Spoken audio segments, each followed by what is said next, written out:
Hello, everyone. This is the first session of the Mutant Epoch, my favorite Remnant campaign. Skank and Spits here with my fellow players. You guys can go ahead and introduce yourselves. You guys don't have to worry about introducing your characters, because what we're doing here is each player is actually controlling 3 characters, so it would be very confusing very quickly for us, let alone the viewers at home, if each of you did your characters right now. But just go ahead and give everybody your name, and you can go ahead and plug your channel. You can go ahead and start with Mathew. Hey there guys, I am Mathew, also known as Rhaegar the Dragonborn on my channel, and I am currently playing 2 characters today. Jason? Yes, I'm Jason, and otherwise known as the Armchair Gamer, and I run the channel over at Mr. Mephisto's Geek Manifesto. He's my crazed roommate who likes to review geek stuff to tear it down. So, that's me. And finally, we have... I'm Andrew Van Roy, and that's my channel name, so pretty new channel. I'm sure we'll be introducing our characters in the game too, so we'll be just so everyone knows what they look like. All the other characters. Of course. As they come up, you will each in turn tell us whatever you feel that we should know. So let us begin then. It's the 24th century, but it's not a pretty time.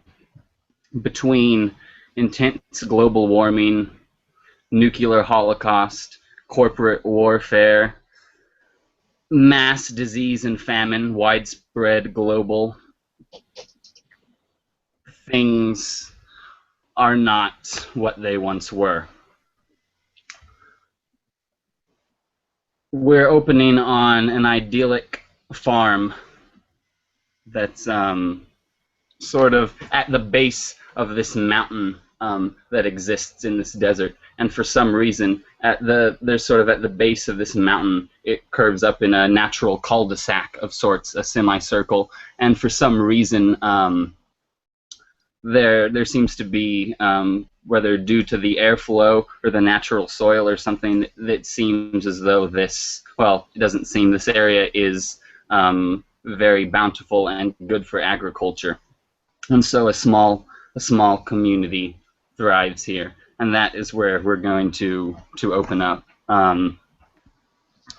Edward is peering across this farmscape as he goes about his morning duties. You can go ahead and describe your character, Andrew.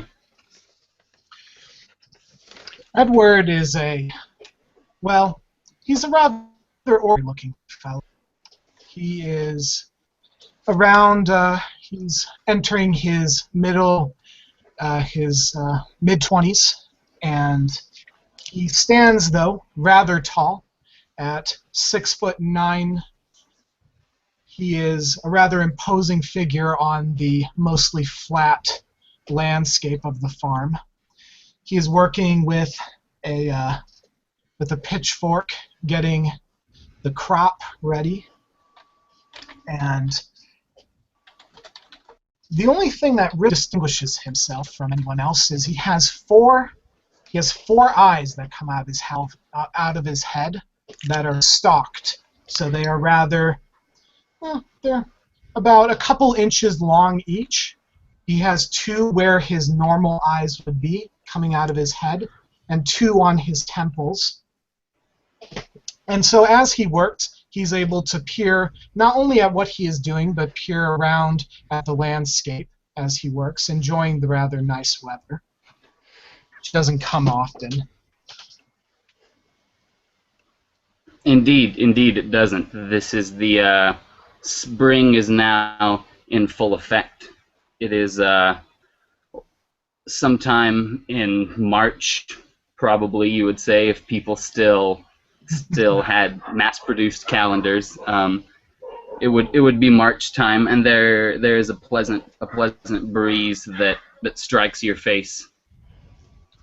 And as it does, you hear your father calling out for you. Eddie! Kind of, Boy! instead of looking away from his work, two of his stalked eyes turn back. Yes, father. What is it? Come here. I wish to speak to you. He says, sort of. You can see him from behind you. He's back on the front porch of your house, sitting there. He has stalked eyes, much like yours, sitting there, smoking on a tobacco pipe. Edward puts down his tool and walks. He's not in any real hurry, and it doesn't seem his father has anything super urgent for him to attend to, so he walks. He makes his way to the porch. Did you milk the cow? Yes, I took care of that earlier. I'm just finishing up the fields, getting them ready for the... Well, bring me that milk. I need to soak my feet in it, boy. Edward has always been disgusted. He gives a sort of disgusted look on his face to his father's unusual habits, but he obliges and walks to go get the milk.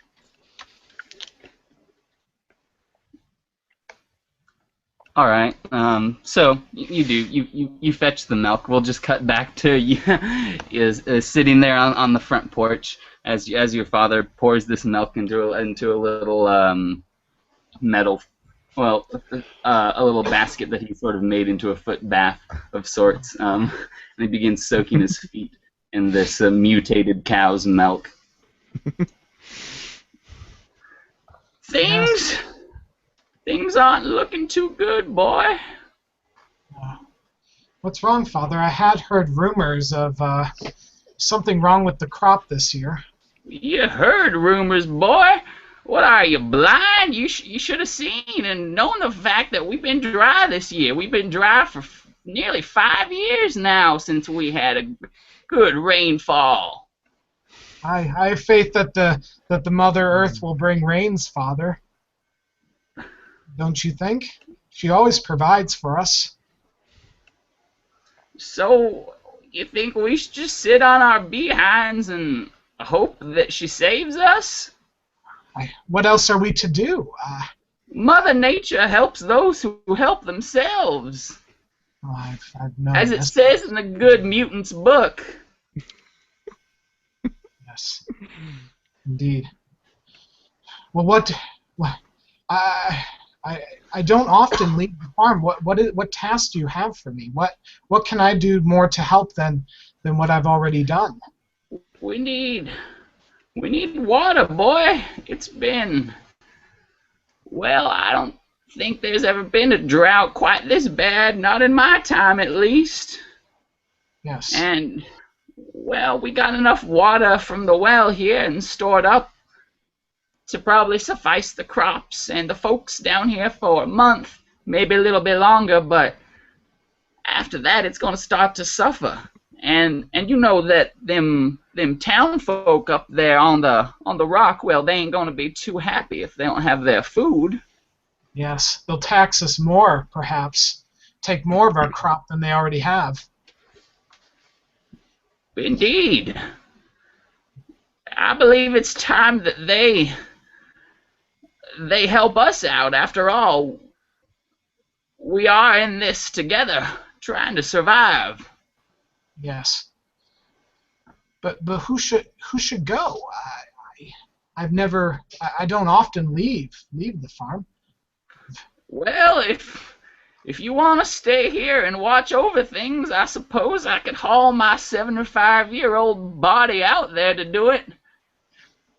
It seems that Edward, although he says he tries to be a dutiful son, but it looks like a smile crosses his face, and he seems eager to leave the farm.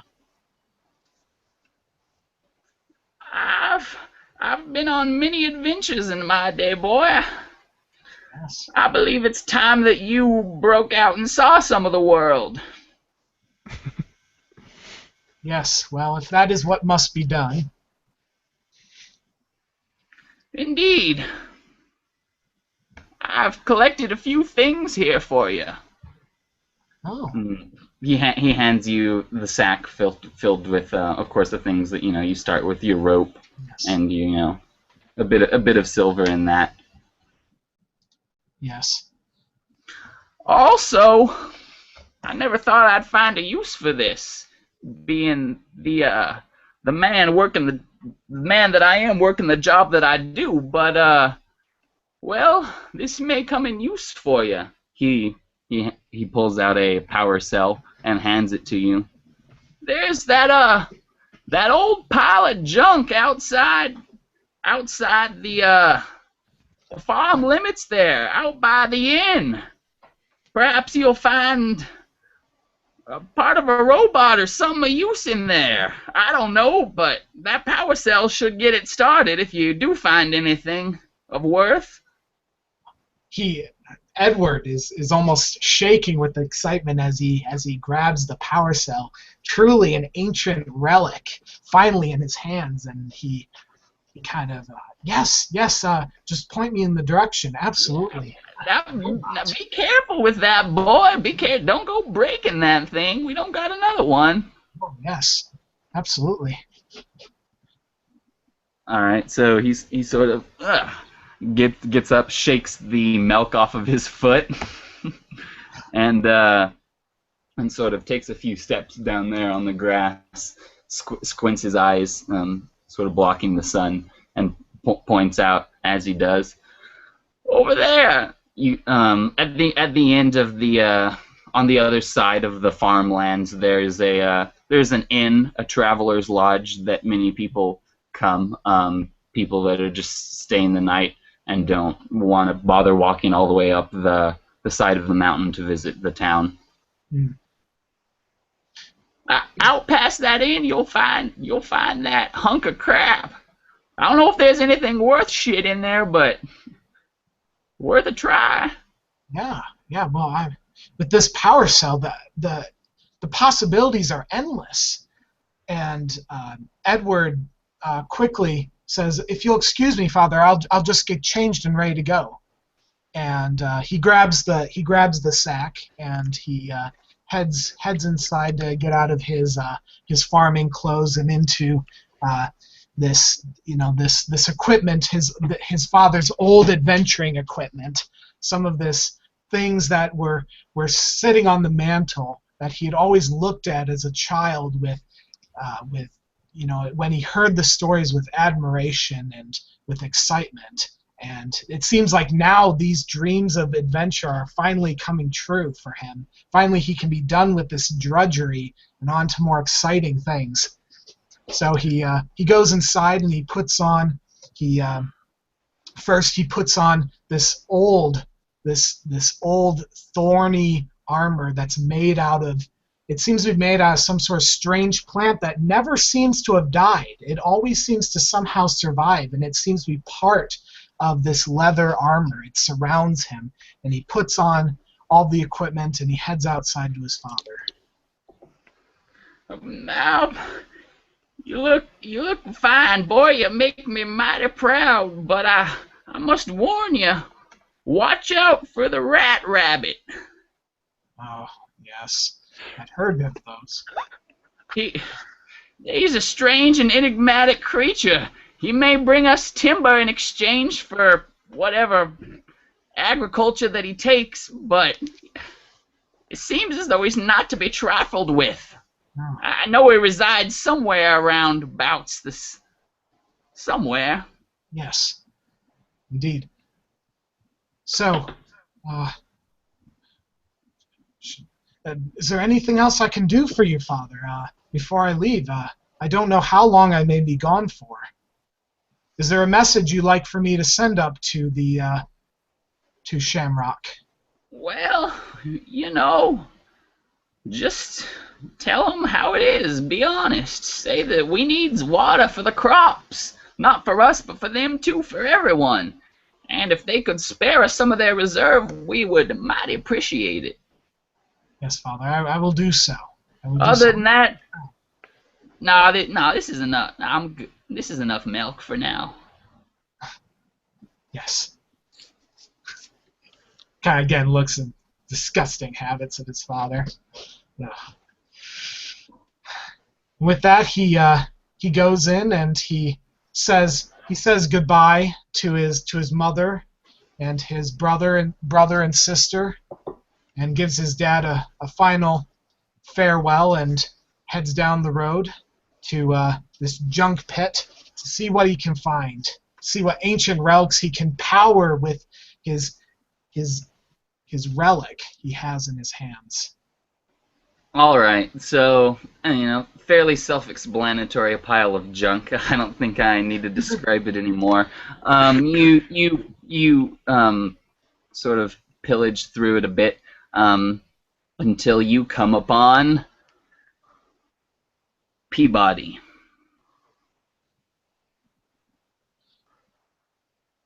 Wow. Nice one. Do you want me to explain or introduce? Yeah, go ahead. Or do you want me to act this out first? You could describe your character at least, just so we have Okay. a... Sure. All right, so Peabody. He is a cyborg. His one of his arms is a disc saw, but he's more machine now than man, and he's lying in this pile of junk because he was a manservant and sort of like a not a slave, but kind of like a tutor for this family who lived in the area, who had found him wandering around, and they kind of took him in. He doesn't have any memory of his past life or why he has a disc saw for an arm. He kind of just like shut that out of his mind and like tried to forget that it happened, and so he kind of just deludes himself into thinking it was for sawing logs and not legs. So he was abandoned when there was some kind of problem, war maybe in the area, and they left him in this junk pile. So yeah, that's him. Well, Edward sees this robot laying in the junk pile, and he takes the power cell and trying to find slots to put it in. Just kind of, I mean, he's never dealt with a robot before, much less with a power cell. So he's looking around, seeing where he can push this in, and very, very awkwardly, you turn him over and sort of bend him over, and you're just trying to find where. I avoid putting in too uncomfortable slots. I hope it's not in there. I hope it's not in that bottom area. So I'm just poking around, prodding, trying to slide it where it belongs.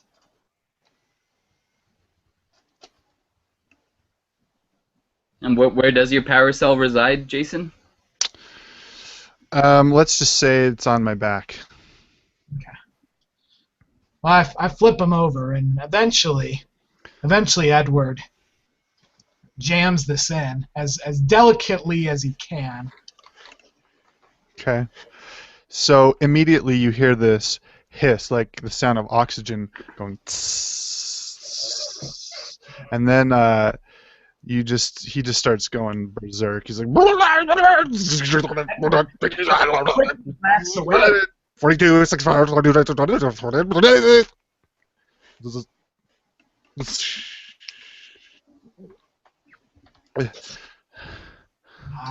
Are you functional robot? Yes, I'm fine, thank you, Jerome. That is you, isn't it, Jerome? It's been a long time. Oh, I thought I'd been left here forever. Who? Jarell? Yes, that's you, isn't it? Oh, I would recognize you anywhere. Yes, it's good to see you again, old friend. No, I am Edward, from the village. Have you not? Edward, Yes. from the village. Oh, My eyes are failing me. I thought you were Jerome. Do I need to find you replacements, robot? Replacements for what? Eyes. Oh, Your eyes in this junk pile. I seem to have misplaced them. If they should be over there, if you could search around a bit, find them. Edward kind of sifts around through the garbage, trying to find wherever Edward's optical eyes may be. Finding them, he reinserts them vaguely where he thinks they might go. Ah, yes. Ah, yes. No. Oh, things are much better now. I can see you quite clearly. Oh my God, you're ugly. I mean, well, it's been a long time since I've seen a human. Speak for yourself, robot. As I was saying, I've been here so long, my circuits, have been a little bit corrupted. The human part of me seems to have had some sort of conflict with the machine, and it's left me a little bit, strange, as they say. Yeah. Yes. Well, it's been many years since the ancients ruled. I imagine you've been trapped here for many eons. Eons, you say? Wow, that's Yes, a lot longer than I have thought. So those cookies that I left in the oven are going to be ruined by now. That's a shame. What are you doing here exactly? This place was a war zone, not fit for human life. Yes, well, maybe in your time it was a war zone. Now it is a thriving farming community. Ah. Tell me, I'm.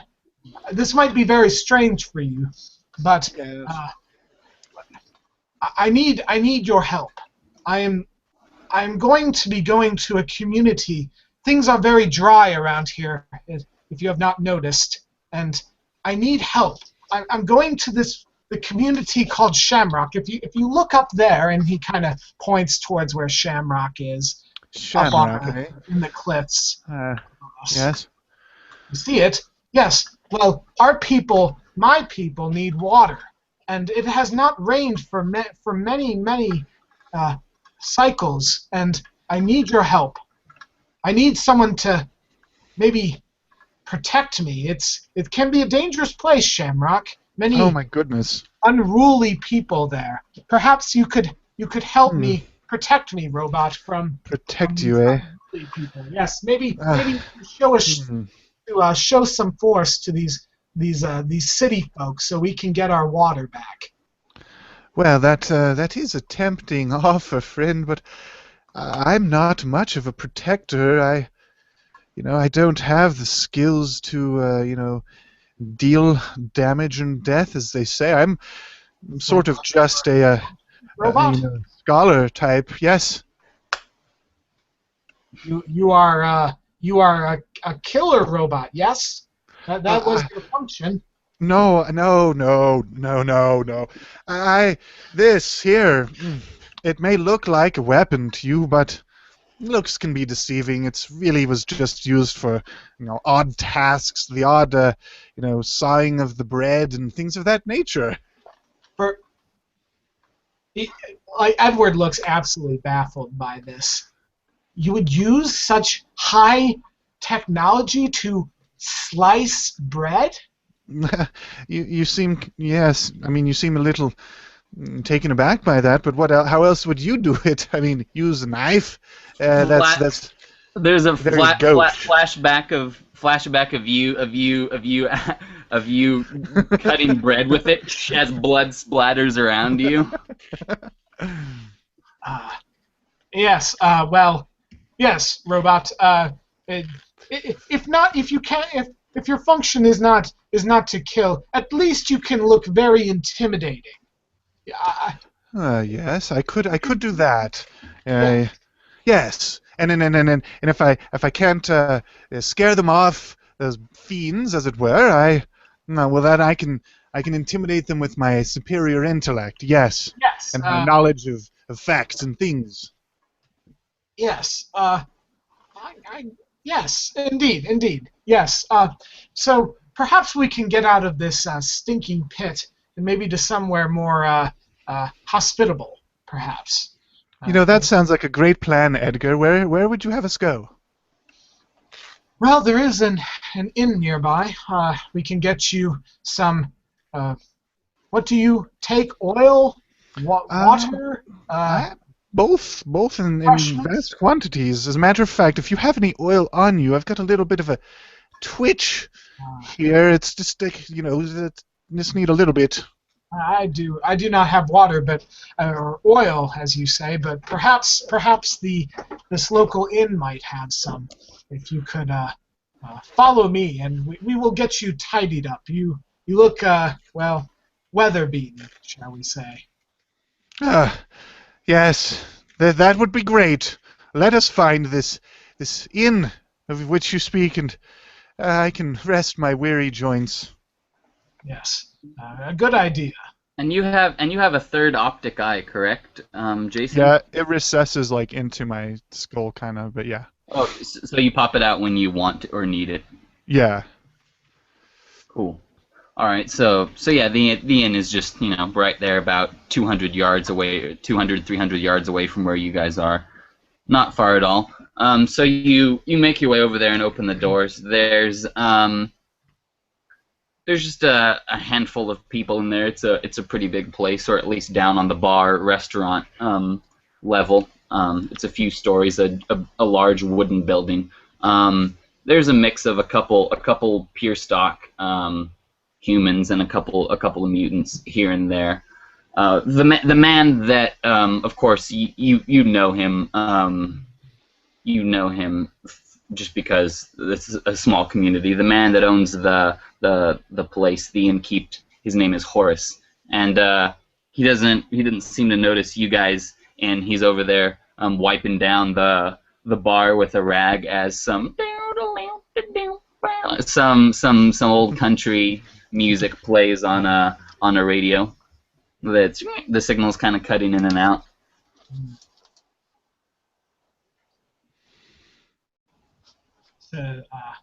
Well, Edward strides inside with, I assume, with this robot in tow, and says, "Horace, hello. How's it going? Please do not be afraid of my of this robot. He's my companion, or rather, he's mine now. I've used. We don't have those kind in here."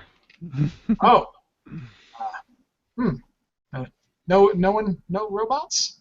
Well, he kind of shrugs, and I'm not really surprised. The guy is really scary looking. Yes. Perhaps I could bring out some refreshments for you, robot. If you could maybe stay out in the shade, rest your legs. Well, that would be acceptable. I mean, and if it changes things with you at all, I am partially human. I can show you my nipples to prove it. At that point, a sort of a pig person hops up and sort of gets in your face. Utters some guttural language you've never heard. What is it that you want exactly? I think he wants you to leave.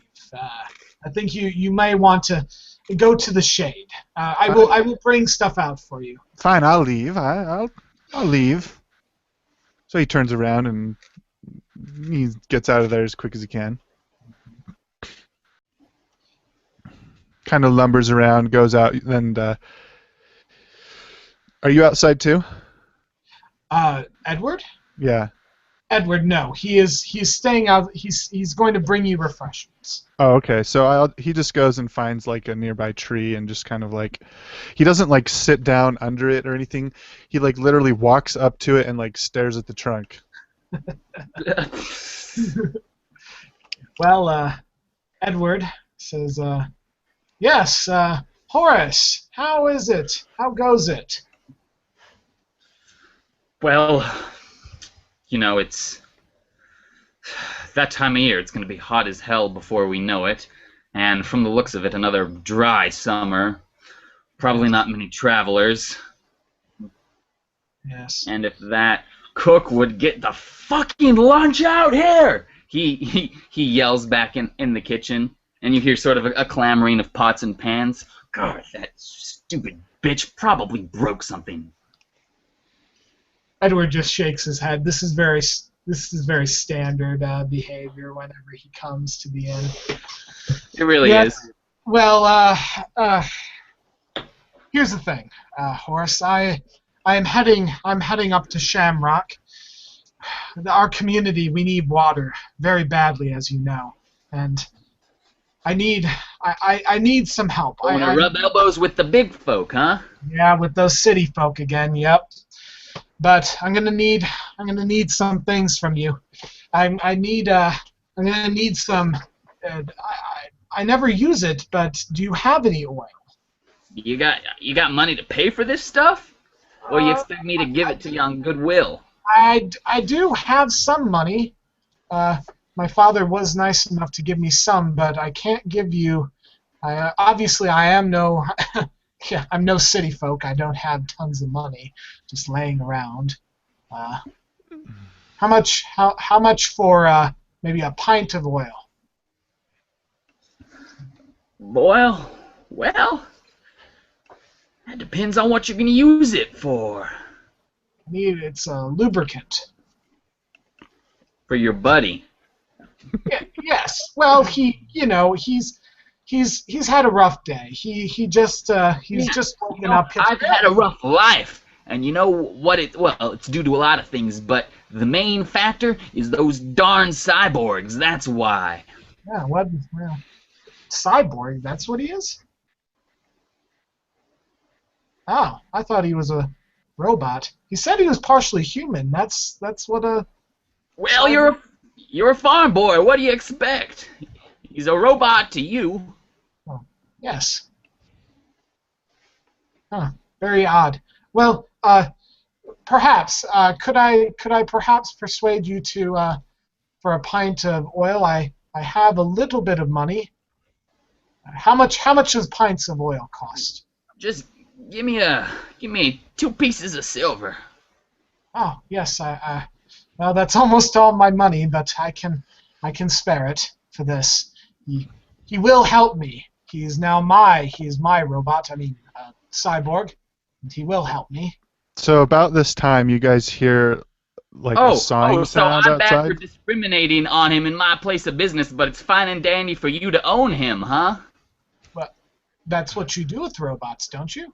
You own them? Isn't that how? Maybe they say the same thing about us. Huh? Maybe robots say the same thing about humans. Well. So what? Go ahead, Jason, with whatever you were. Oh, so sorry. Yeah, I was just saying about this time you guys hear a sawing sound outside, like lumber being sawed.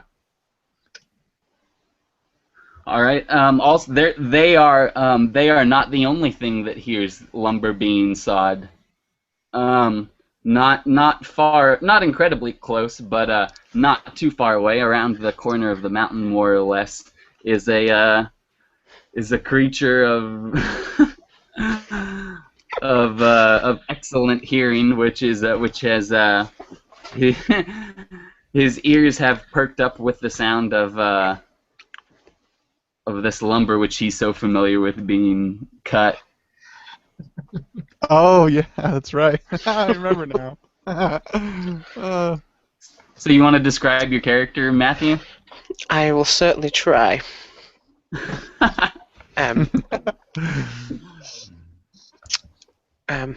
Reginald, as best he's known as the Rabbit Man, or possibly the Elephant Man, he is known. His family is shunned by most of the townfolk of Shamrock. They're known to them. They come to them for lumber. They live in a small little woodland, slightly out of town. Live together. They all bear the same hallmarks. He is about 6 foot. When you get a good look at him, he is quite thin, but his skin kind of hangs off slightly loose, as if he's about to melt, and has a very kind of pale greyish colour, which completely doesn't go with his extremely piercing red eyes, which seem to dart about as if they are taking in everything at the same time. You notice a couple of odd things about him. He is known for his huge, almost like hair of grey ears that just hang down, and they twitch about individually of each other,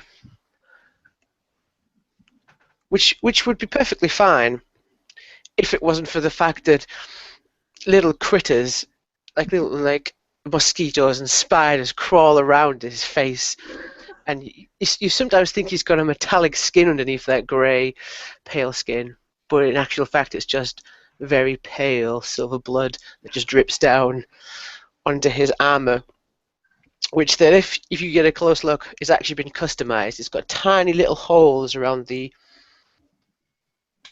wrists, and you can see tiny little, almost luminous pinpricks in there, and what looks to be a kind of whip that's tied to his back, but seems to twitch as if alive. And I think that's the best I can do for now. That's great. He is huge. That took a while. That was awesome. He also always, now, quite often, he always seems to be in conversation with somebody else. Like as if he's having a three-way conversation with his family. Like every now and again, as he approaches the sound of the noise, he's like, "Yeah, I'll be home in time for dinner, Mother. I'm just going to see if, check out this sound. I think we've got some competitors over there. You know, if another logging industry is moving in, we've got to check this out." Like I said, the town may shun us, but if we're gonna become citizens, we're gonna have to grow our operation. Yeah. All right. So are you in like a cave of sorts, or are you just looking around from a corner? Yes, I suppose yes. I've been hunting around for food, foraging around for supper. Okay. And describe what he sees, Jason. What he sees So you doing. he just sees this, like some kind of cyborg with a big disc saw arm laying into this tree, the trunk of this tree.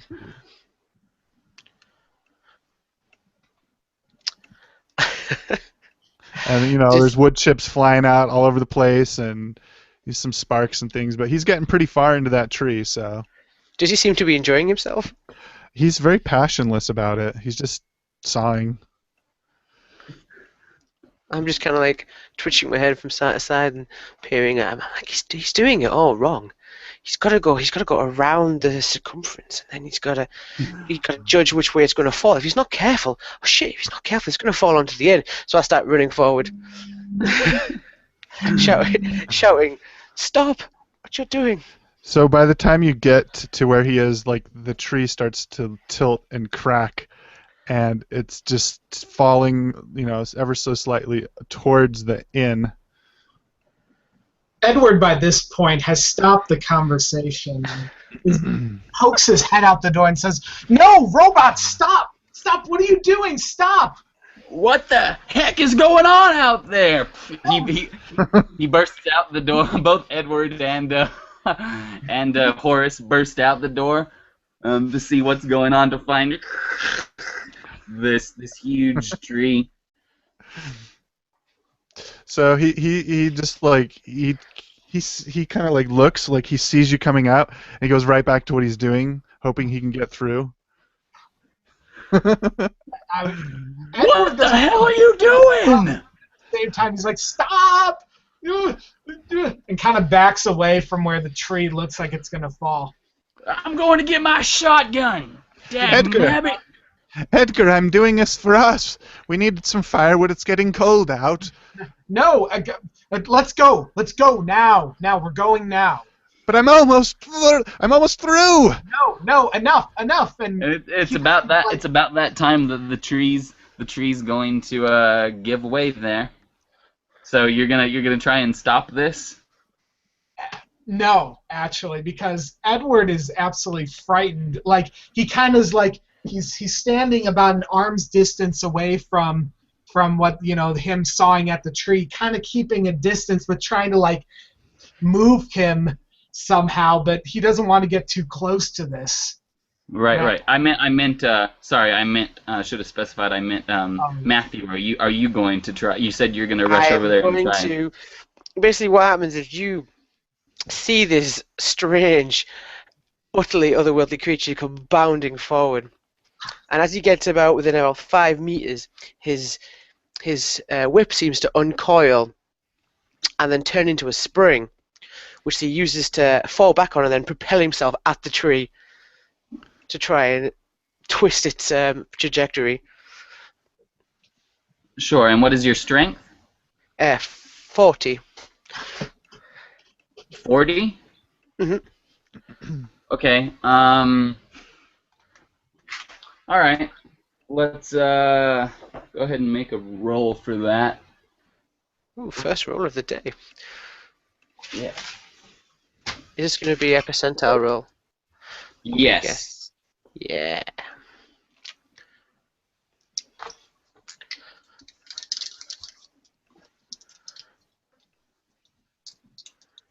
You want me to go for it now?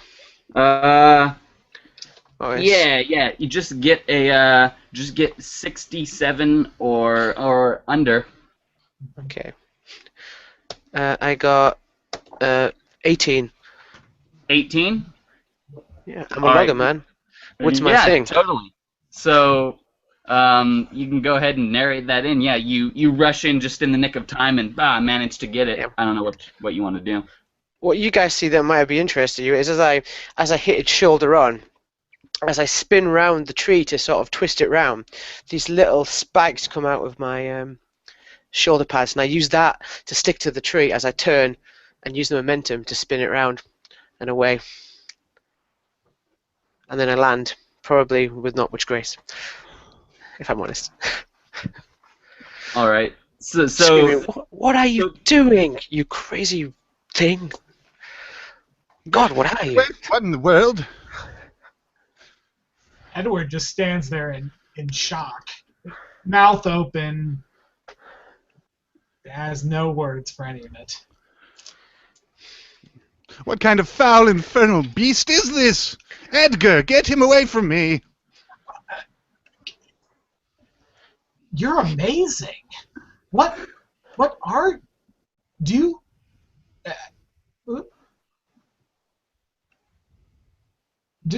Do I know you? Just dumb. Very unlikely, friend. Very unlikely.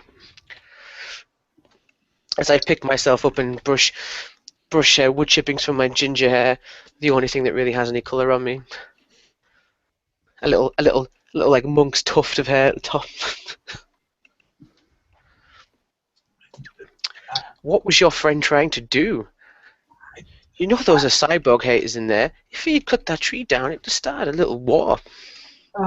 Yes. Well, my robot. He.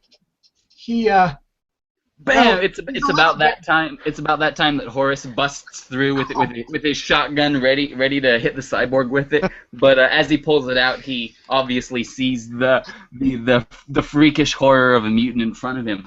What the tits? He just drops his shotgun in fear and bam, runs back inside. See, that's why no one tends to know me. I'm quite yeah. impressed that you're not running away. Well, my family are, as you can see, I come from a family of mutants, and you just seem incredible. You're.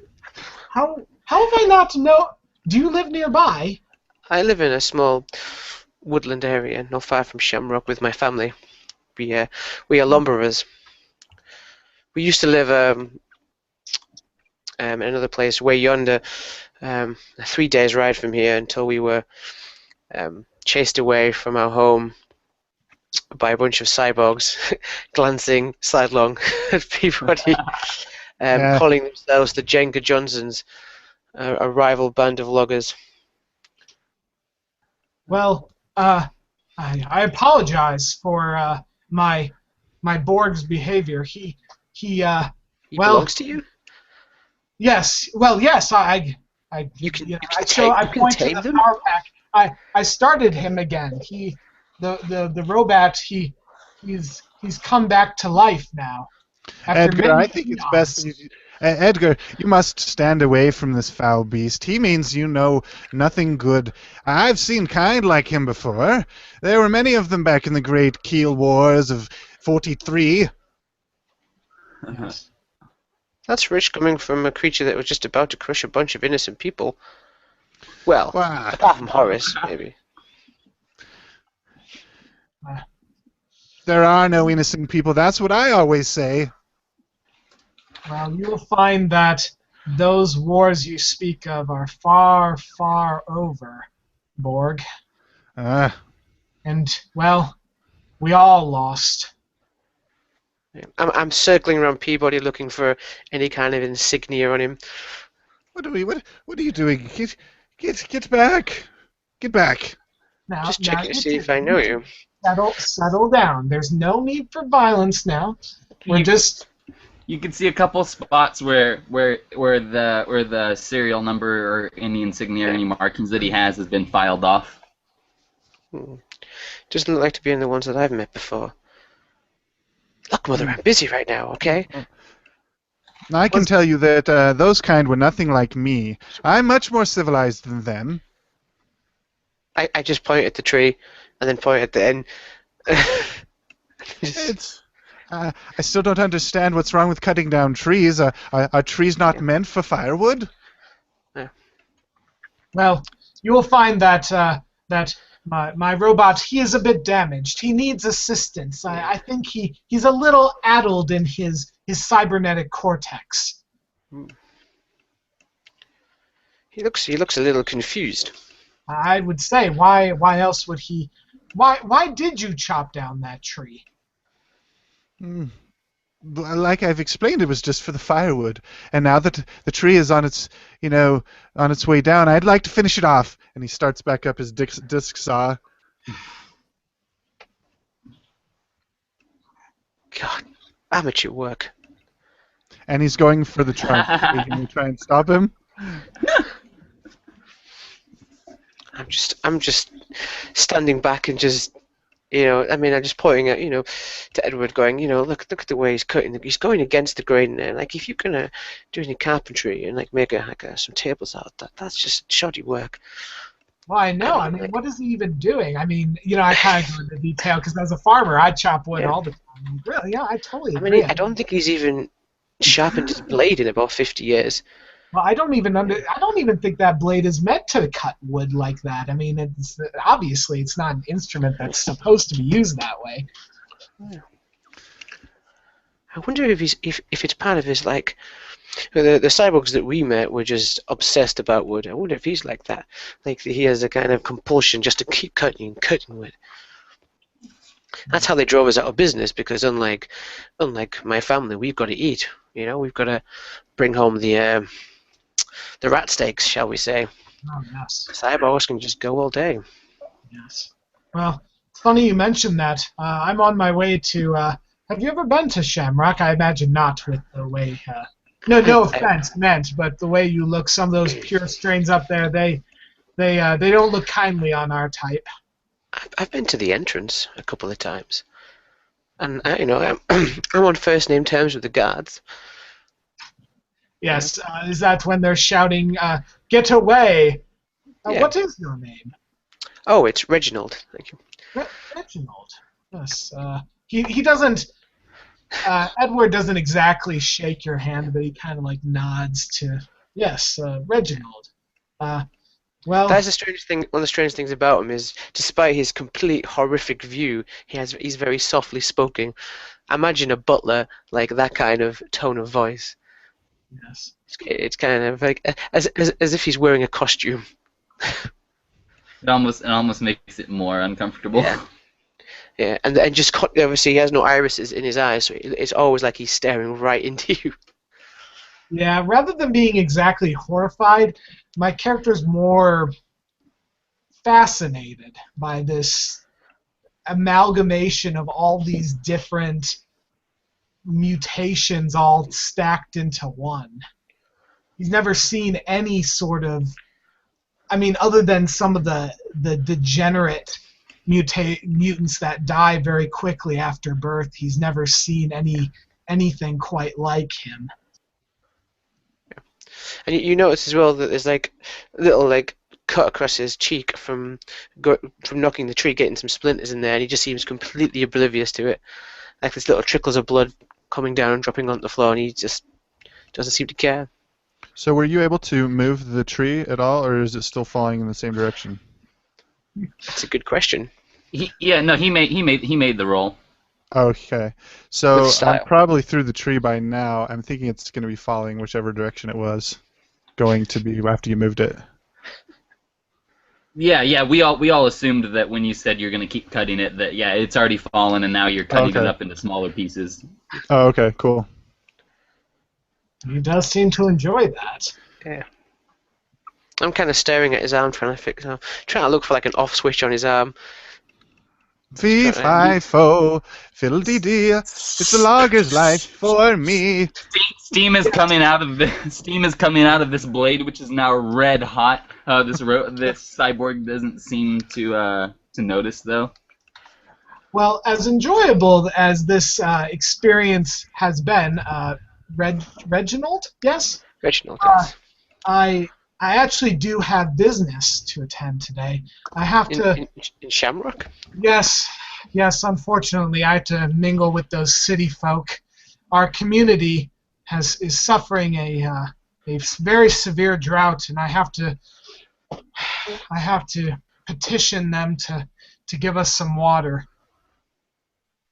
It has been dry of late. Yes, very, very dry. Very bad for our crops. I mean, I never seem to notice the rain, but it's important to keep drinking. Can you don't notice the rain? How can you not notice the rain? It just comes and goes. Like this bad, like as a farmer, like this is like rains are so important, and when they come, it's like incredible. Yes.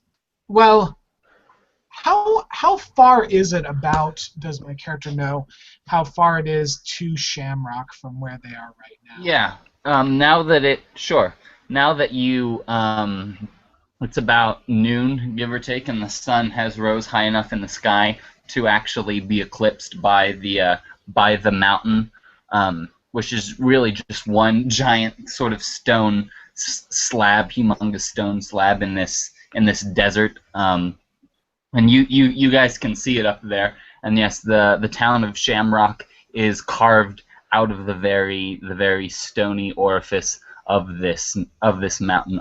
There's like a few different levels. Like the bottom level is where all the shops and traders and public places are, and then up on top of that, there's another level that has a building that's used for a catch-all for all religious things, and then there's a school building, and then there's a bunch of residential things, and then there's another residential layer, and then at the top there's one sort of pinnacle, almost a steeple of sorts, a tower, where someone either resides, maybe the leader of the town, or maybe they keep treasure there. Something of import, assumably, is there. But yes, this town has these different layers that sort of come up, and of course the bottom layer. And this town is just on the side of a cliff facing out. Like I said, it's all carved into the rock. And inside, once you get inside some of these homes and these shops, that has not underground but in the mountain, subterranean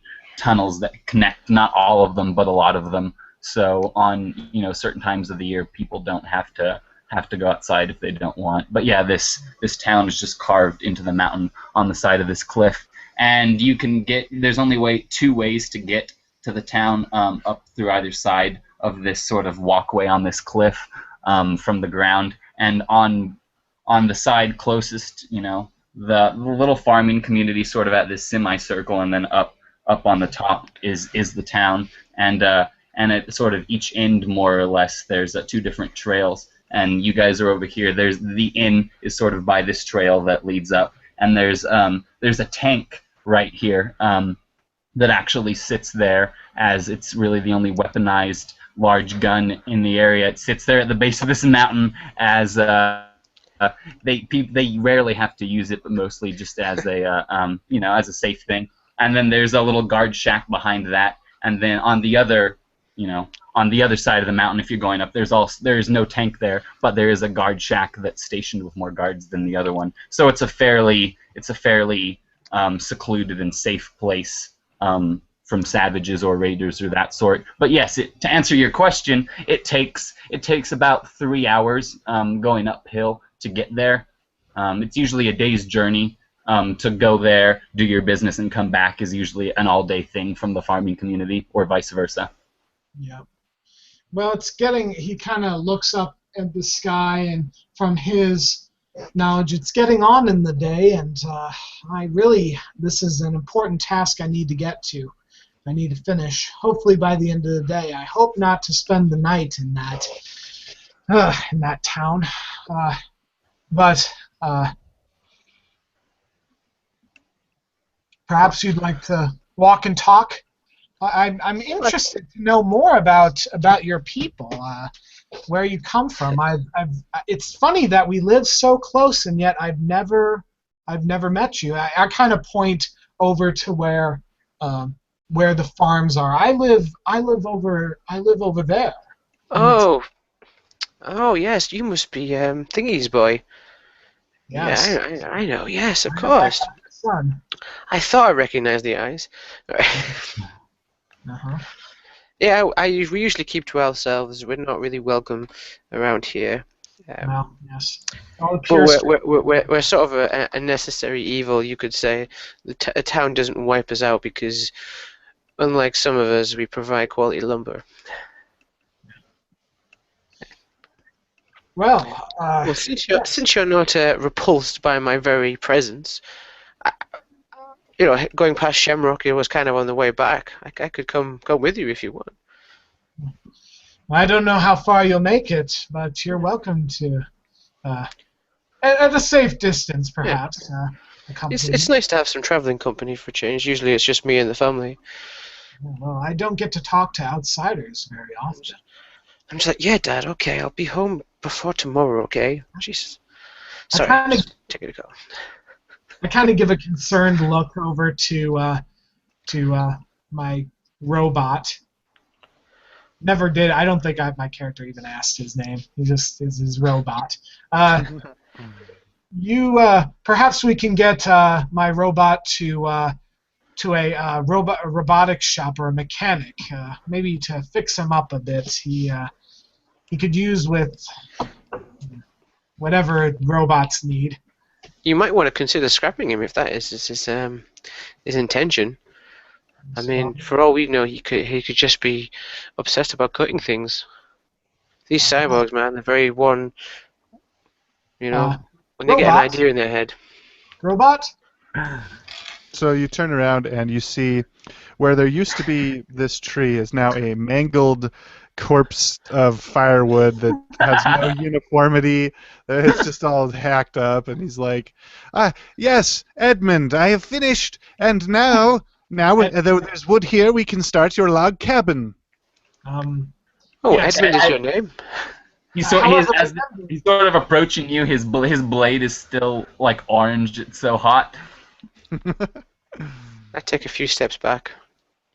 Easy. Yes. Well, Robot, do you think that you could perhaps not... I would love for you to accompany me to Shamrock. However, they may look poorly on robots that are cutting up everything in their path. Perhaps you could refrain from cutting things or destroying things on our way. That shouldn't be a problem. My power unit is getting a little low, so let me turn this thing off. You can just hear in the background me poking at the lumber going, you have to try really hard to make this much of a mess. All right, cool. So for those characters for now, we'll fade to black there as the three of you hope that you can walk into a civilized area and at least be accepted before you open your mouths, if all else fails.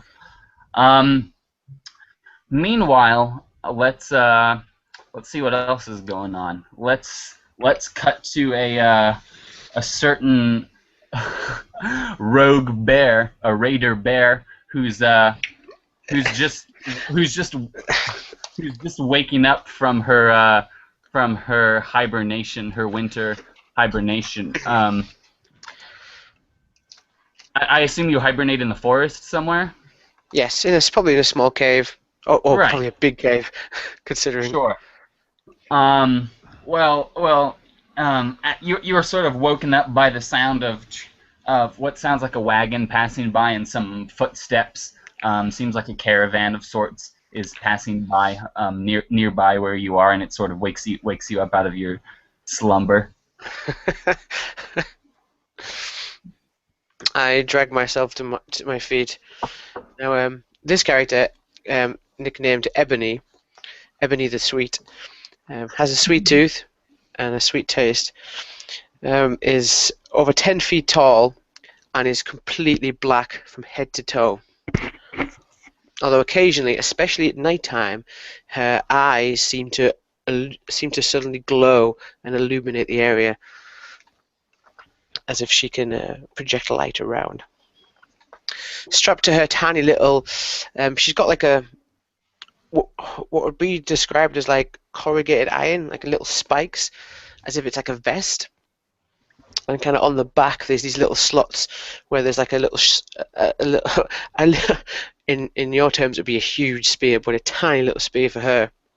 A little kind of crossbow that folds in, and then on the hip, she's got like a little bit of leather where there's a tiny little knife put in there. And she slumbers to full waking, and goes, "Ooh, caravan. Ebony's hungry.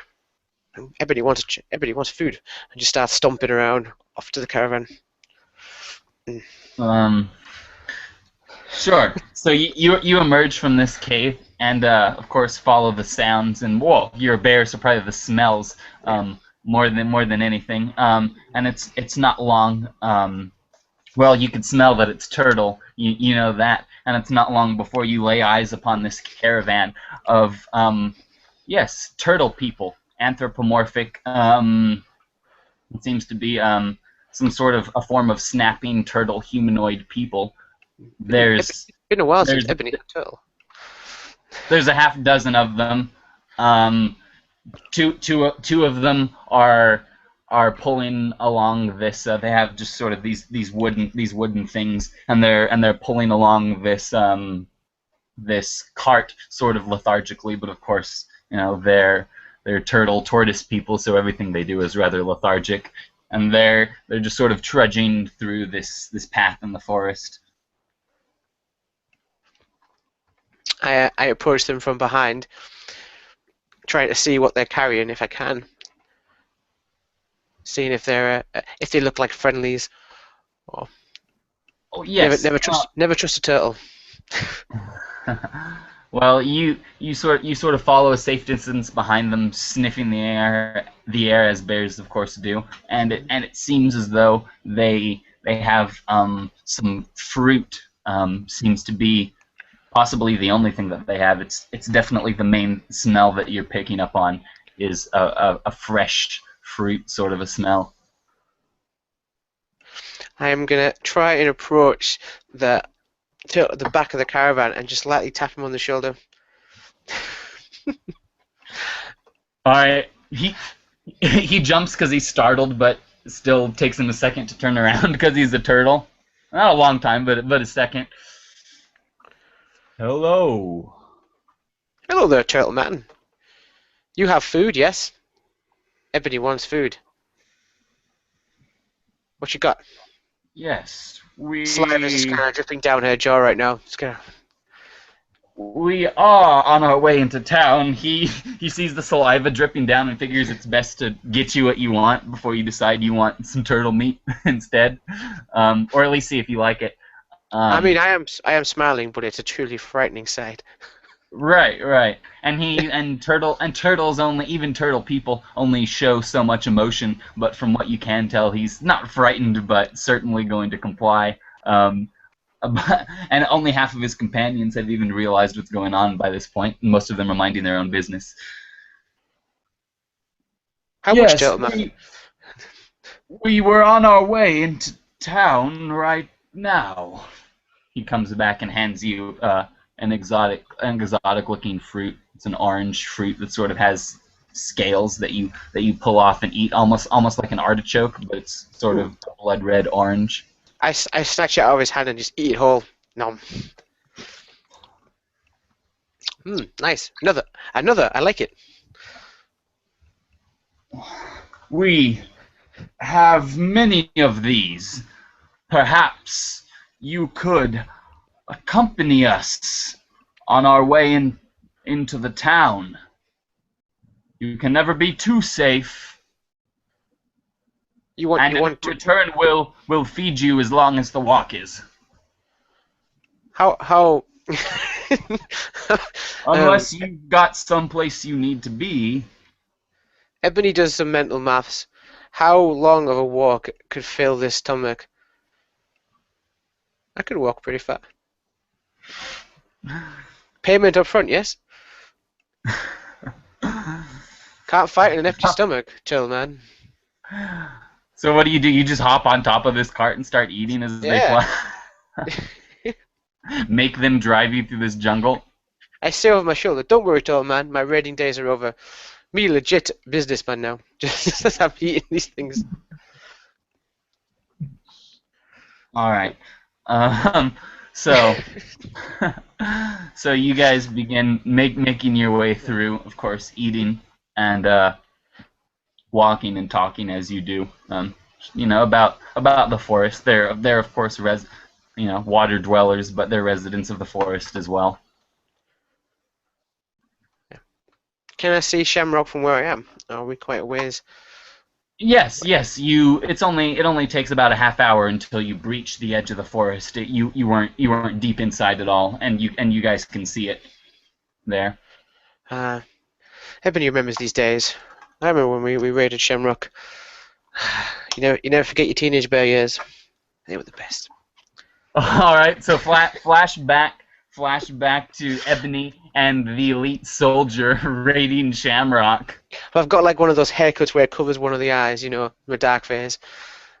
Even a bear has a twilight face. There's me, riding around on a lizard mount. Yeah. And what does your elite soldier look like, Jason? Or at least back in the day, what did he look like? So he is. If you saw him, he would look kind of like a vampire. He has like chalk white flesh, blood red hair, jade eyes, and he's got mandibles, small ones, and he's also got like kind of this leathery skin. But he's very built. He's super strong and very like toned and everything. All right, so you guys can set the scene. I mean, obviously you're raiding the town, but you guys can go ahead and narrate. It's a flashback, so. Yeah. I'm riding around, and what Ebony's after is jewelry. He's kind of a jewelry raider, so he's got like a massive like silver chain of weird, like geometrical patterns. Like looks like it's been metal. It's just been bent into weird triangles and circles and bangles on her arm, and a nice little like sword that looks like a feather stuck through her hair, having a good time. Yeah. Woo-wee! We gonna get some, friend. Oh, are we in the same raiding party? I think so. What right. what other raiding party do you see? No, it's just And- me. We gonna fuck up these guys. We gonna show them what's what. So yeah, you guys are standing in the middle of the main town part, and everything, virtually everything is on fire. At that point, a woman bursts out of a flaming and smoking building. She Here, let looks me around. put that out for you. Stick pulls out his She sees the- shotgun. You shoot her. I guess so. He's kind of twisted, so yes. By the way, this is not. All This right. is for mature audiences only. Well, yes. Yeah, well, there's the disclaimer after the fact. So yes, this unarmed young woman comes out, and she's probably in her mid-20s. Looks around, blam, before getting gunned down.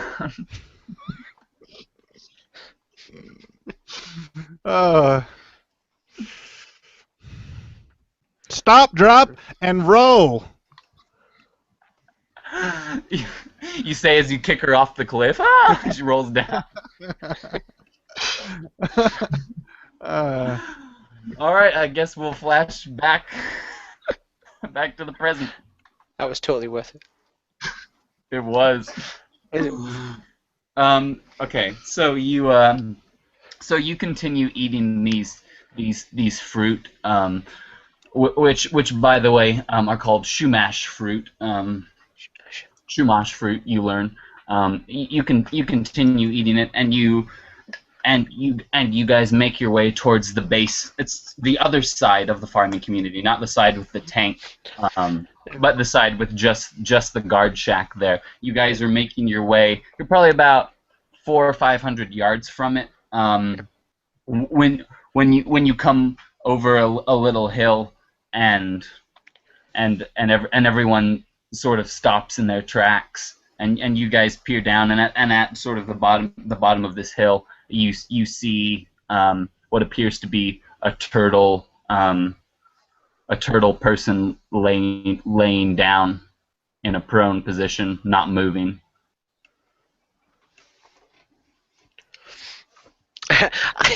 I look over, and at this moment, I've just got cheeks filled with this fruit. So I look like a hamster. Looks like trouble. So I get my spear out in both hands, and don't worry, Ebony. This is Ebony's profession. I know how to take care of the bodies. Just go over and start to investigate.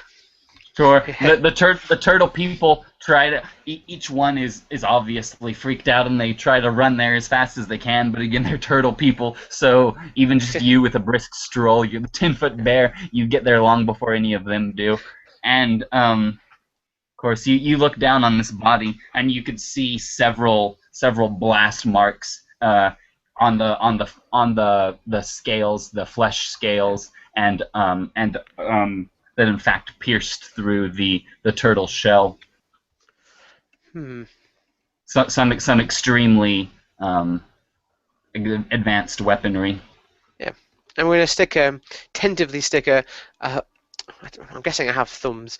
Stick a thumb just inside the mouth to try to detect if there's any residual heat left. See if it's how long it's been dead. Because I'm guessing checking the outer skins, if it'd been a reptile, what would it just be called? Right. Well, but it's a human reptile, so I mean, where does that fall? At any rate, yeah, it's fairly stiff. It doesn't look like it was done in the past. It looks like it was longer than the past 24 hours at least. I start scanning the horizon around to see if I can spot any armed figures. None other than the couple of blokes there stationed, the city guard stationed down at the guard shack on the side, respective, of course. I walk back over. Good news is, whoever killed them is not killing anybody else right now. Bad news, could have been the town's guard. So, do you turtle folks still want to go into Shamrock? What could be the meaning of this? was looking to be a good year for us. The lack of water is not good for many. However, we have access to much fresh water and can profit off selling it. How this could fare for us, I do not know. However, we've made it this far with our goods. We have no choice but to at least hope to make our money for the trip. Don't worry, Turtleman. If guards start trouble, I will negotiate. I give them like a little sly wink, as if I am the top negotiator. All right. So you guys begin to head up the hill. Of course, the guards they see that you guys are coming and they let you through and they're friendly with you. They're on good terms with these turtlefolk. They trade with them, every year, especially in the hotter months. So you guys, like I said, it takes about 3 hours walking to get up the mountain. But this happened earlier in the day, and you're going uphill with a cart and they're turtle people, so it takes you about 6.5 hours. Well, assuming you want to stay with them, you don't want to go on ahead. Oh no, I mean I'm not going to rush ahead. Ahead into this town that you pillaged, like. You should see what I did to the place. That's why everything is stone now. You can't set it on fire. Tell you what, those guard towers were not half as sturdy before I arrived. I love what they've done with the encampments. That's a much better defensive position. All right, so it's a shame I've gone legit now. We'll cut to Shamrock. In Shamrock, the mayor of the town anxiously awaits, sort of on the edge, one of the edges of the main town level, and he waits with his sort of assistant and mouthpiece Lou. The mayor is sort of a short fellow with a pretty good sized, like Tom Selleck style white mustache, and he's got a white ring of hair, but he's bald besides that. He's a pure stock human. He's sitting there looking over some forms and manuscripts as the two of you wait for these for your first traders of the season. You can go ahead and describe Lou. Well, Lou is 1 second, let me bring him up.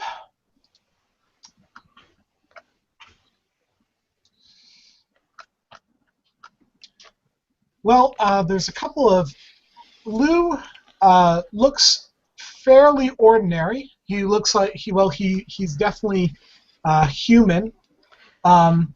He is around 5'11", nothing unusual there. However, there's a couple of features that are very striking about Lou. Lou has these light blue eyes that are very mesmerizing. They are the sort of eyes that it's hard to look away from. Just very stunning.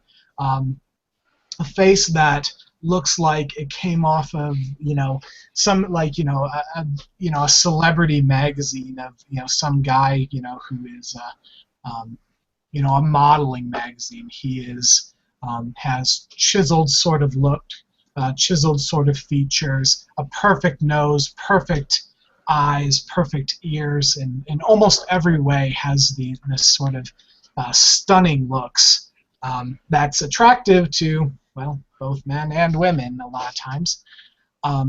So he is he's immaculately dressed, very cleanly dressed in the finest clothes that he can afford. And he asks, sorry, what was the mayor's name? The mayor's name is Ricardo. Ricardo, do you need anything? Can I get you anything before we get started? Something to drink, perhaps. Yeah, I think I'll just wait for the caravan to get here. God, I wish. I mean, would it is it racist of me to complain about these turtle people being slow?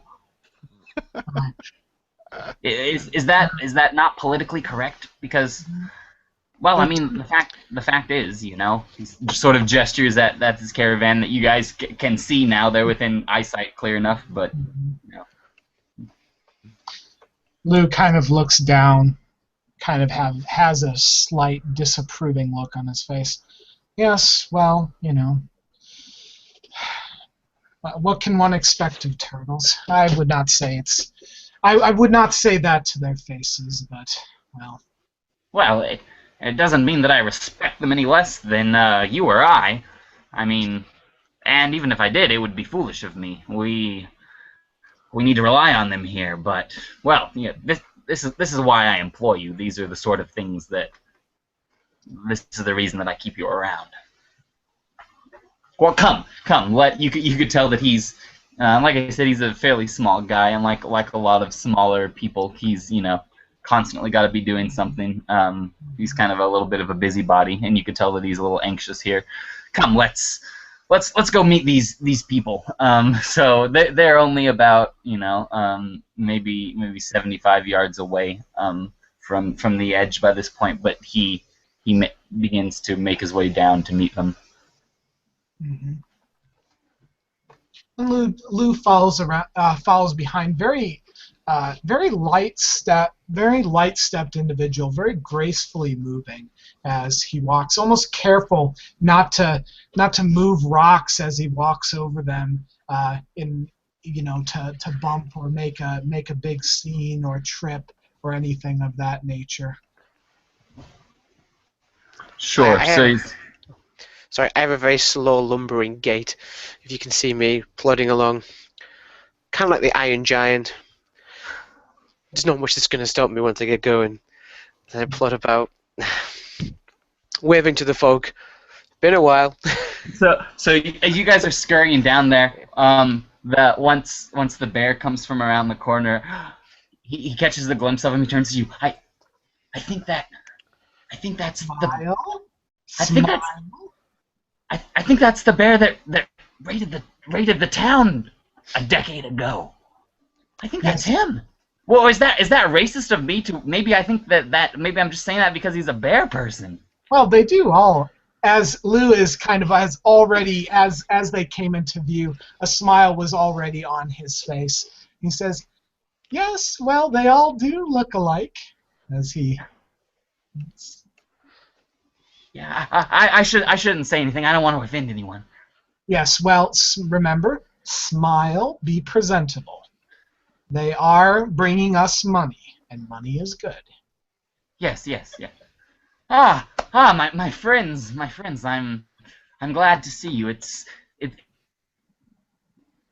been too long now. He's about to continue when one of the lead turtle gestures at two others who sort of throw something down on the ground.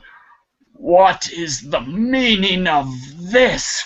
He pulls back the curtain to reveal the corpse of the turtle.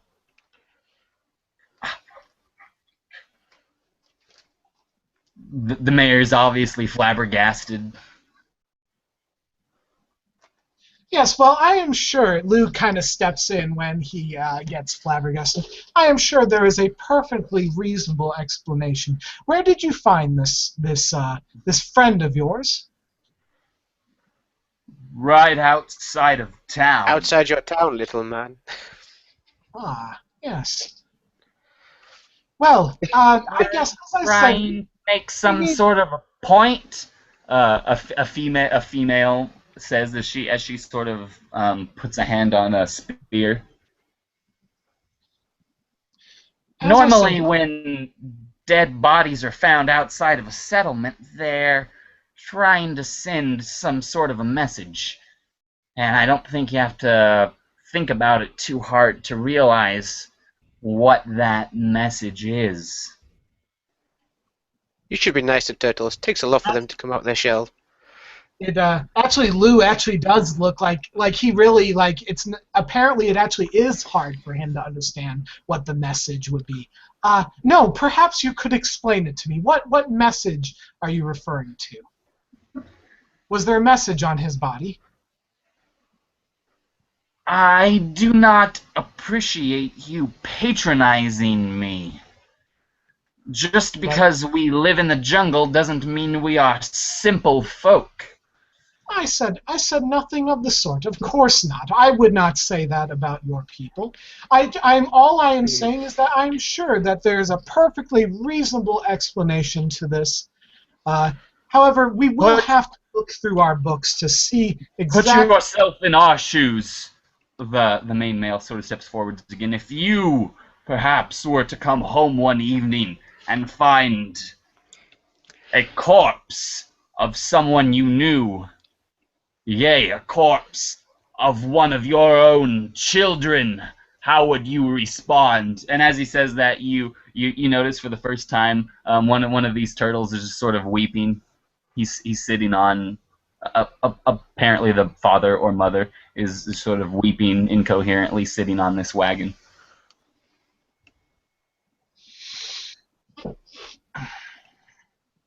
And now you wish for us to sell you goods? Yes, well, obviously, we need to take, before any rash decisions are made, we need to take some time and figure out exactly what, it seems that we are not aware of any sort of message that we were not sending you any sort of message. I do not know how this friend of yours passed on. I'm sure there is an explanation. I am just not aware of it. If you will give us time, I am sure we can get to the bottom of any sort of problem that may have occurred.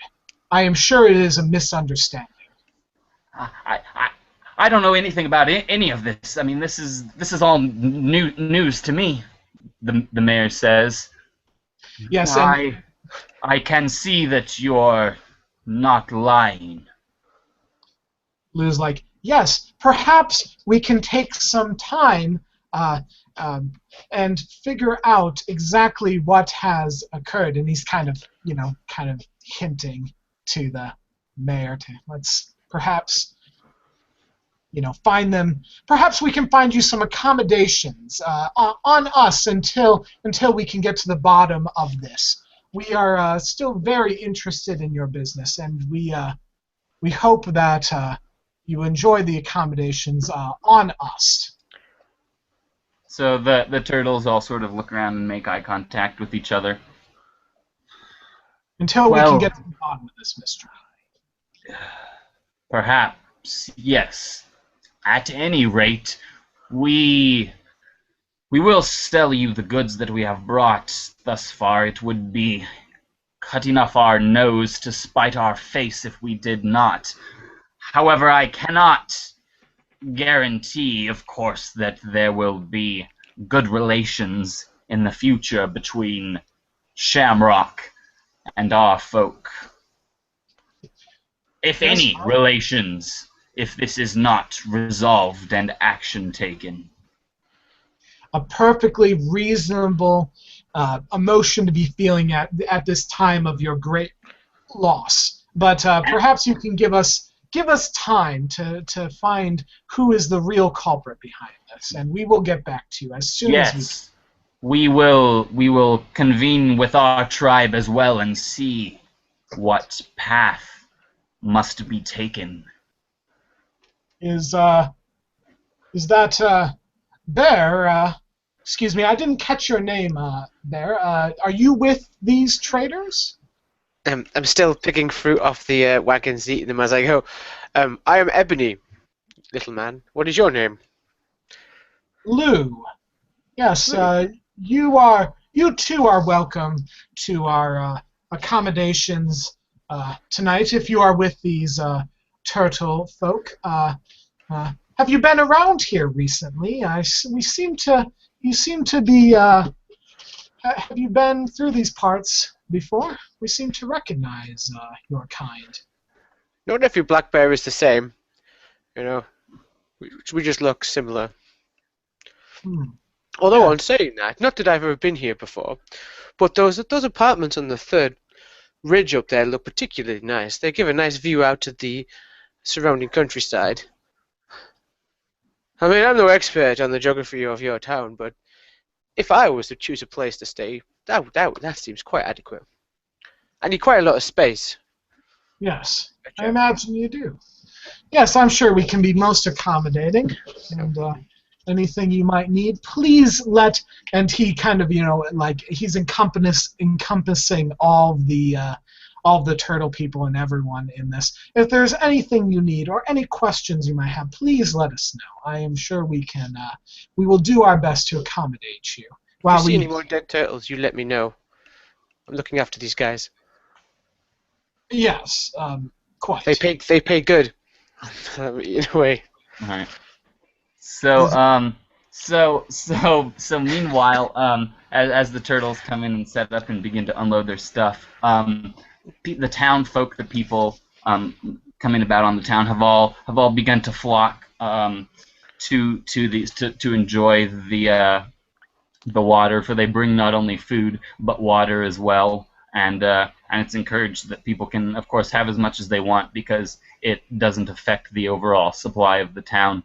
And these adults and children alike sort of flock to this cart with incredible speed. You're not sure if perhaps some of them realize that there's something of import going on, or perhaps they're just excited for the first sort of summer treat of the year. At any rate, this Billy Buck, the soldier, is sort of sitting in. You're down on that bottom level of Shamrock, and you're sort of in a little cantina that there's sort of some hides strung up. You're in like a little area that's like sort of outside, but you've got hides sort of strung up, so there's like a curtain of sorts. And you're sort of sitting there gambling with a few other disreputable people. One is a pure stock human who's just covered in soot and ash. He's got sort of curly sandy blonde hair, or it would be sandy blonde if it wasn't so dirty. And there's a mutant that is ostensibly like a buffer version of Cousin It. It's just sort of this giant hairy beast with a huge mouth and giant teeth. And then the fourth, the third other one besides you, but the fourth member of this poker game is another mutant who sort of looks like a textbook alien. He's about 4 foot tall. About a third of his entire stature is an elongated head. He's got gray skin and sort of dull green eyes. He wears a little vest, and you guys are all sitting there playing a game of poker. It's suddenly the other two fold, but the little man goes all in. So that's how it gonna be, sheep. Let's do this. All in. All right, let's just let. All right, make a percentile roll.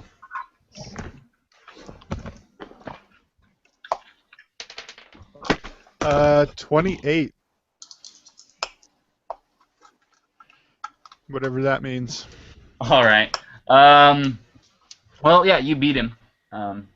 He got more than you and trying to score low. So yeah. So you managed to rake in all these chips, which you know that you'll probably just drink away or spend on shotgun shells that you use before the weekend's over or something. You do that when sort of you've noticed out of the peripheral people flocking towards something going on, but you've you've known long before them. You've smelled a familiar smell coming up this road. You do, correct me if you're wrong, but your character does have, yeah, okay, and it's a bear, so they're pretty smelly. But yes, you've smelled the familiar smell heading your direction. So he just kind of looks around and chooses tobacco, and then real slowly just spits it out, gathers up his stuff. I won't forget this. Yeah, you won't forget it, 'cause I done whipped your motherfucking ass. I will find out how you cheated. There ain't And no I will cheating expose here. you. I don't cheat. I don't need to cheat. So, yeah, he just gets up and kind of like real slowly, like nonchalant, heads for the door. All right. So yeah, so you open this door, and of course you see this. Well, I don't know if the bear's still hanging out with the wagon, the caravan, but you see down sort of at the end of the little strip there. What? Say that one more time. I see the bear and. Well, I don't know what the bear's doing, but you see the caravan, you see the turtle okay. people, and you see them selling this fruit to the residents of Shamrock. What are you doing, Michael? I mean Mathew. Sorry. As the kids are all trying to crowd around the turtles, I'm sort of like making sure they keep a respectable distance. If I found one of you have killed that turtle outside, we'll be having words. Pointing at a really smart like child. It's like an 8-year-old girl. Yeah. Ebony never forgets a face. So you see this bear almost reprimanding this little girl. So when I head out the door of the bar or whatever, Billy just kind of like leans up against the bar, the wall, and like crosses his legs. He's just watching. He's just waiting to see for that moment when you notice him, because it's been a while since we've been together. You might get a whiff. He spits some tobacco. Maybe you get a whiff of that, and you're like, "Oh yeah, that's the smell I remember." Yeah. And I'm just going, if I found out it was you, I could find you. I know this town at the back of my. I'm just good with the directions. Do you guys have a romantic relationship? I don't think so. Okay, I didn't think so. You never know. See, Billy, he likes a little bit of the man flesh, but who knows what all he's tried. Hey, this hide is tender. Not after the bear. As I'm still pointing at this girl, I just catch this look of this like, what does your guy look like? He's my guy. Yeah, just He's about 6'2". He's got white face, no, white skin, blood red hair, and jade eyes. And he's muscular, really muscular. As I'm pointing, and I just turn and I'm like, and I just push the girl out, just gently, just kind of caress her, just stomp over. Hey, it's been a while. Hey, it's been a long time. I didn't ever expect to see your ugly mug again. Hey, you're not with the guys anymore, are you? Unfortunately, we parted ways some time ago. Ideological differences, my friend. Yeah, that's right. Skin them or gut them. Them's always cause all sorts of trouble. I said, if you can't eat it, you don't take it. Slaves are bad for business, in my opinion. That's what I said since the beginning, motherfucker. They don't believe me. Yeah. So then they tried to. So into counter argument, my discussion with them, my gentlemanly discussion, as I'm kind of like the precious, and then he bends down and shows like a massive scar on the back of his skull. It looks like some kind of like blunt object's been smashed into him. Now, good Lord, what happened to you there? Left me half for dead. They did. But Maybe they should have finished you off, is what they should have done, because they gonna get what's coming to them.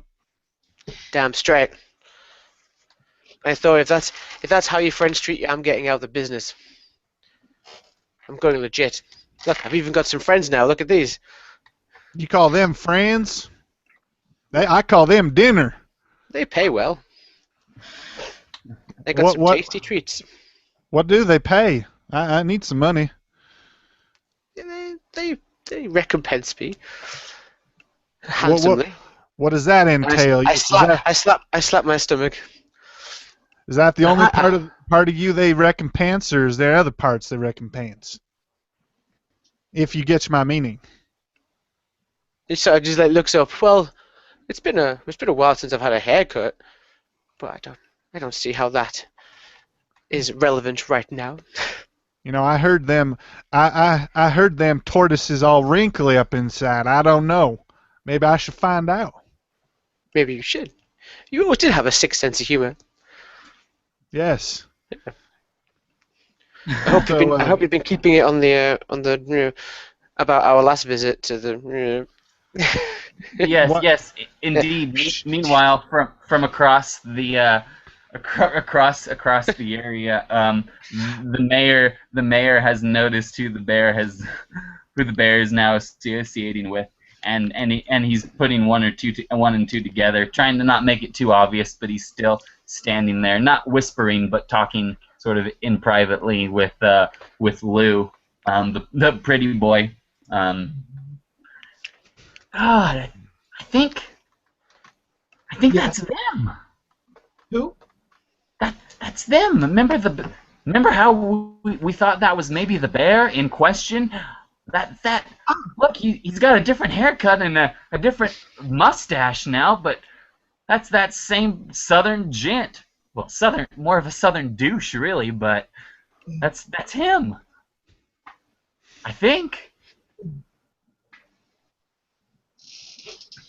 My character bear. I mean, his character would know that Lou does not remember. Doesn't have the best memory, especially things that have happened quite a long time ago, like more than a year. So he's like, yes, you're right. Yes, indeed, that was. I'm sure you are right about that. Well, crap. What are we gonna do? I mean, I obviously don't. I don't want them here, but I feel like if we called them out on their bluff, they could probably just slaughter the whole town. I mean, they did it before. Well, most of it, anyways. I have an idea, if you would be open to listening.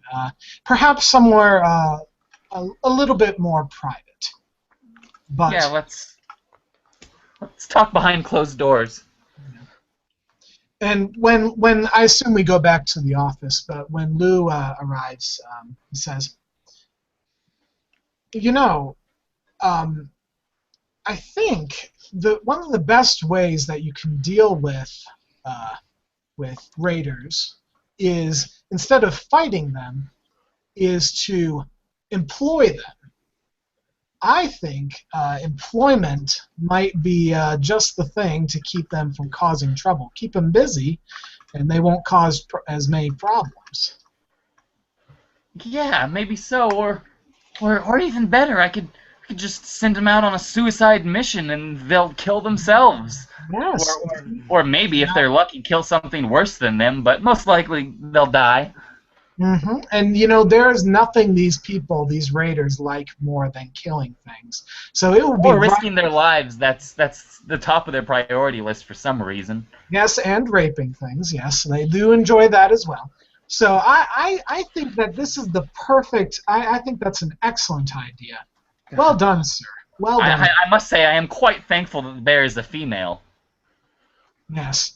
Well, yeah, well, you never know, though. How can you even tell? It's so difficult to tell with these bear creatures. Oh, well, they,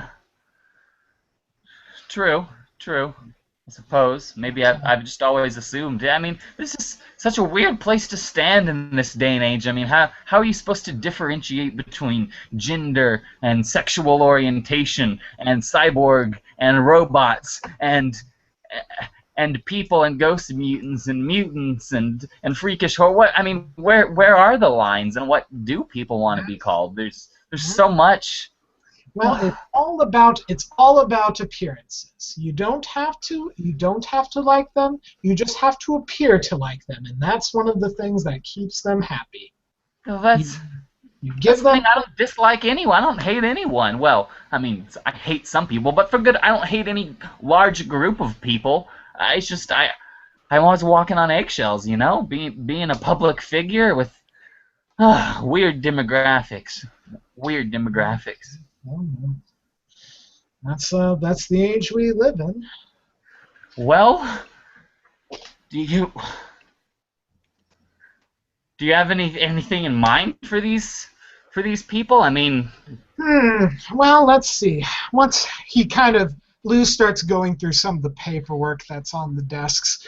What are some of the problems we've been coming up with lately? well, if we don't have these if we don't have these turtle people trading their goods for us, then that's gonna get real hard real quick on us this summer. And I don't know. I mean, it's gonna take time to figure some things out, but I mean, maybe it would be some sort of a good gesture if we sent an emissary in with them to talk to their people and tell them our side of it. Yes. Who could that be? An emissary, someone to send in.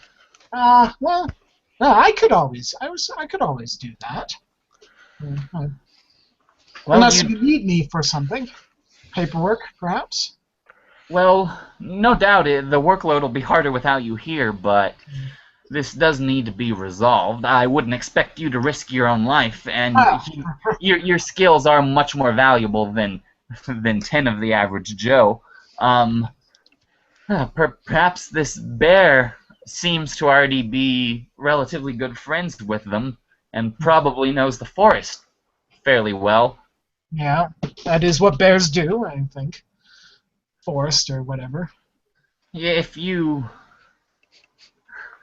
wish to accompany with them, if you think that would be the best thing, then I won't stop you. But if you think that we can trust this, of course we could send Donovan. We could send Donovan in with them.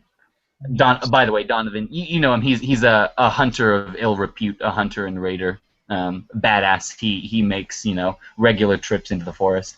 We could send Donovan in with him as sort of a security, but if you, of course, don't think that they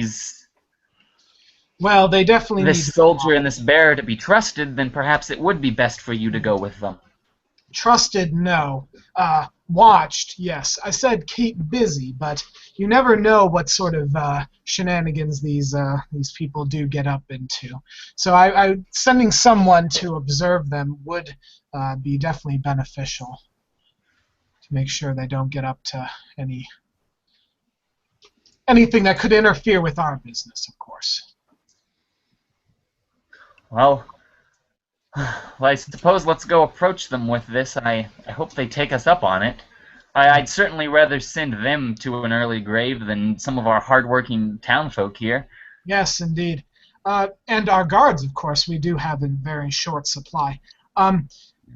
Which one of these tasks, then, he kind of brings out, the paperwork that's all been, put on the desk.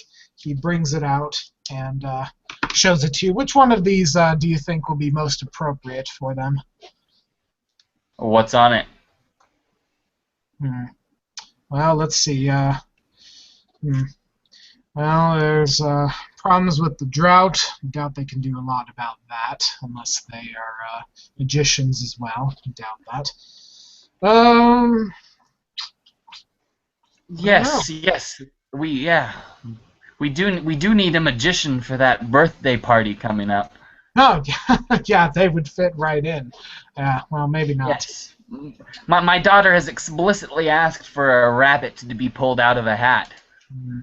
Yes, well, I don't know if that's going to be able to happen. Well, let's see. Any rabbit that people find, they shoot on sight and devour. It's no easy task to come up with a magician, let alone a magician that has a rabbit on hand. Well, yes. He's kind of... At any rate, call me crazy, but it seems like the drought is more important than my daughter's birthday party. Yes, I would say so. Is there any other nearby sources of water we could perhaps send them to? I know we have a good source of here, but maybe we could divert. I don't know. Yes, perhaps we could refer them to the farming community. I'm sure they have some extra water they could spare. Yeah, well, maybe accompanied. All right. So by this point, you two have left the office and are making your way back to the town square, which isn't really, of course, a square as much of a strip on the side of a cliff. But you guys are making your way back towards the town square of sorts to petition this Billy Buck and Ebony. And cool. And so let's cut back to our other party here. So you guys are making your way up the mountain. Peabody, the cyborg, of course, the Reginald, the severe mutant of doom, and the young farmhand Edward Foureyes. You guys have, of course, we could pretty much say that you've made your way up the mountain by this point. But I don't know if you guys want to have any banter along the way. Or, we'll just open up with you guys there. You're reaching the top. You're about to reach the town itself. Yeah. As I was saying, Peabody, just because it's made of wood doesn't mean you have to cut it. I know it's tempting. I know that it gets you excited to cut, but just wood hold always off. gets me excited. Doesn't it for everyone? But this is Wood important. Excited. Oh, sorry, immature of me. Okay. Wood gives you wood. It's nice to have company. Yes. Hey, listen, Peabody, we're going into a settlement, and they don't like me, and I never do anything wrong. They're going to take a very dim view if you start cutting down houses and cutting up the city and making your own little version of the kindling. Yes. It's not required. You can just relax. Relax. Yes. Can you do that? I will relax. Yes. Okay. I never did ask you, Peabody. Is that what your designation? Yes. Peabody. That's what they used to call me. What exactly did you do in these ancient times? I made a lot of bread, really, and cleaning things, the odd decapitation, sort of house sort of things, that sort of thing. Strange society you must have lived in. That they decapitating was put along with. Did I say decapitating? I meant decanting. Decanting of the fluids for the consumption of parties interested. Decanting. Don't know that word. Oh, you were like a chef.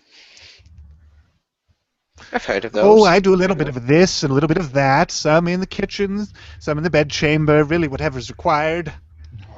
I can make a mean rat shish kebab. You come back to my Yeah. place in the woods sometime and I'll show you. On one condition, though, you don't cut my house down. I They would went be back with furious. someone. I went back with someone to the woods once, and that's how I ended up with this. And he holds up his hand, his saw hand. You didn't start out like that? Oh no!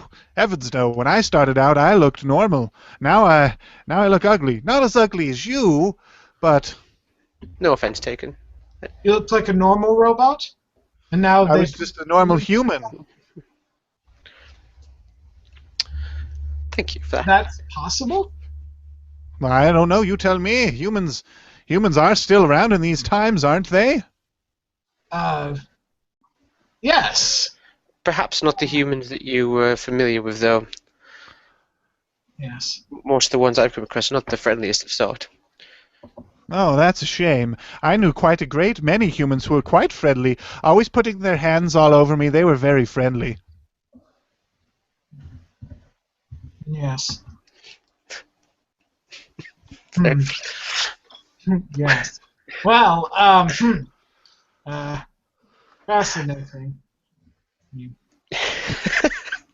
So, on that note, you guys, on the note of they were putting their hands all over me, you guys have now stepped up onto the plateau of the city, and you can, pretty self-explanatory.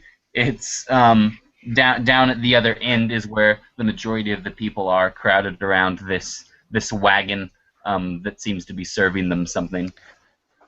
Ah, the traders have come. It's excellent. I was wondering when they get here.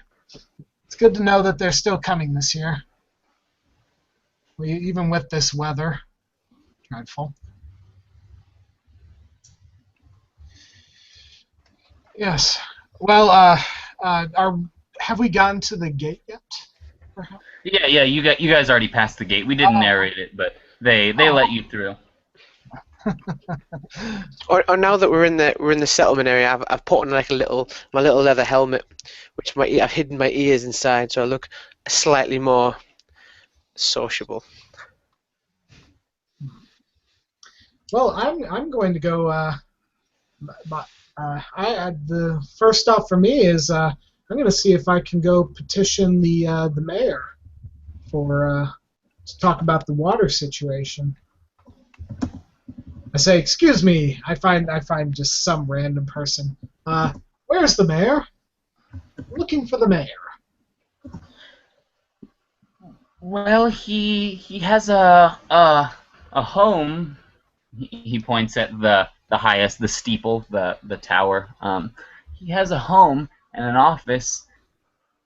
Although I wouldn't be surprised if you found him up and about the streets. Do you know what he looks like? Never met him before. Never seen him. Well, he's a man of short stature with a white mustache and white hair, mostly bald. What was his name? I don't recall his name. Ricardo. Ricardo. Oh, yes, I will. Well, it's a long way up, but can we not cut anything down, Peabody, on our way there?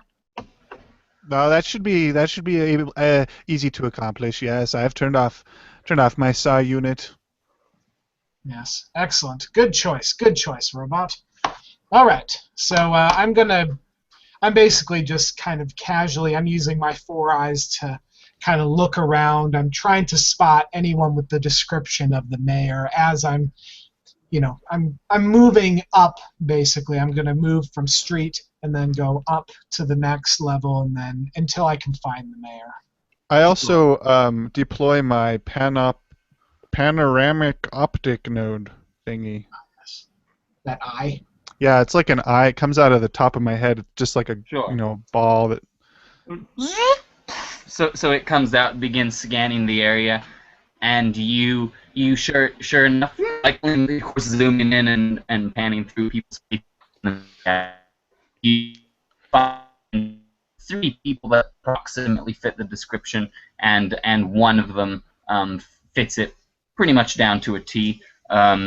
And just by the way, he's bustling around of import. He's looking for someone amongst the crowds up ahead. You assume that it is the mayor. Sir, over this way. I think I've found the knave you're looking for.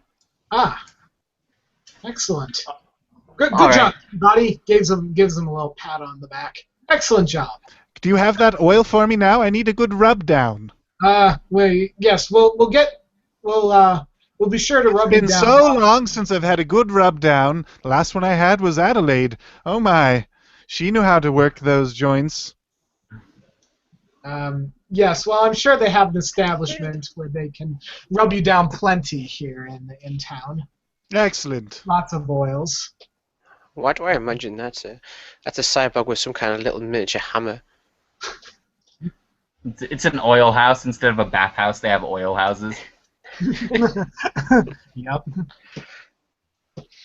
Sure. So you guys begin to make your way down there. It is fairly crowded.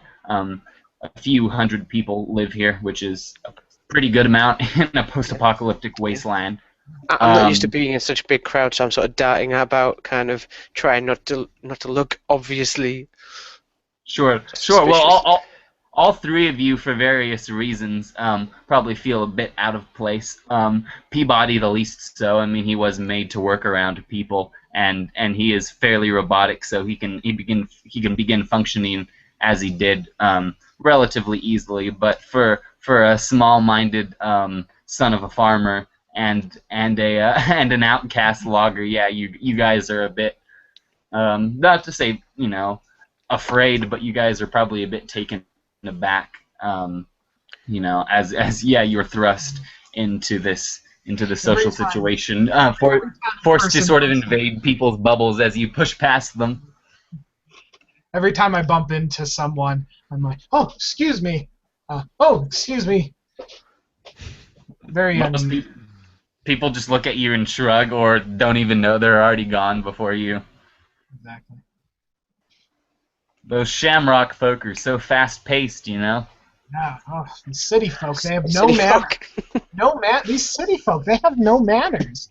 They bump into you and they don't even say a word. They don't even give you a glance. They are a bit uncivilized, and they do smell as well.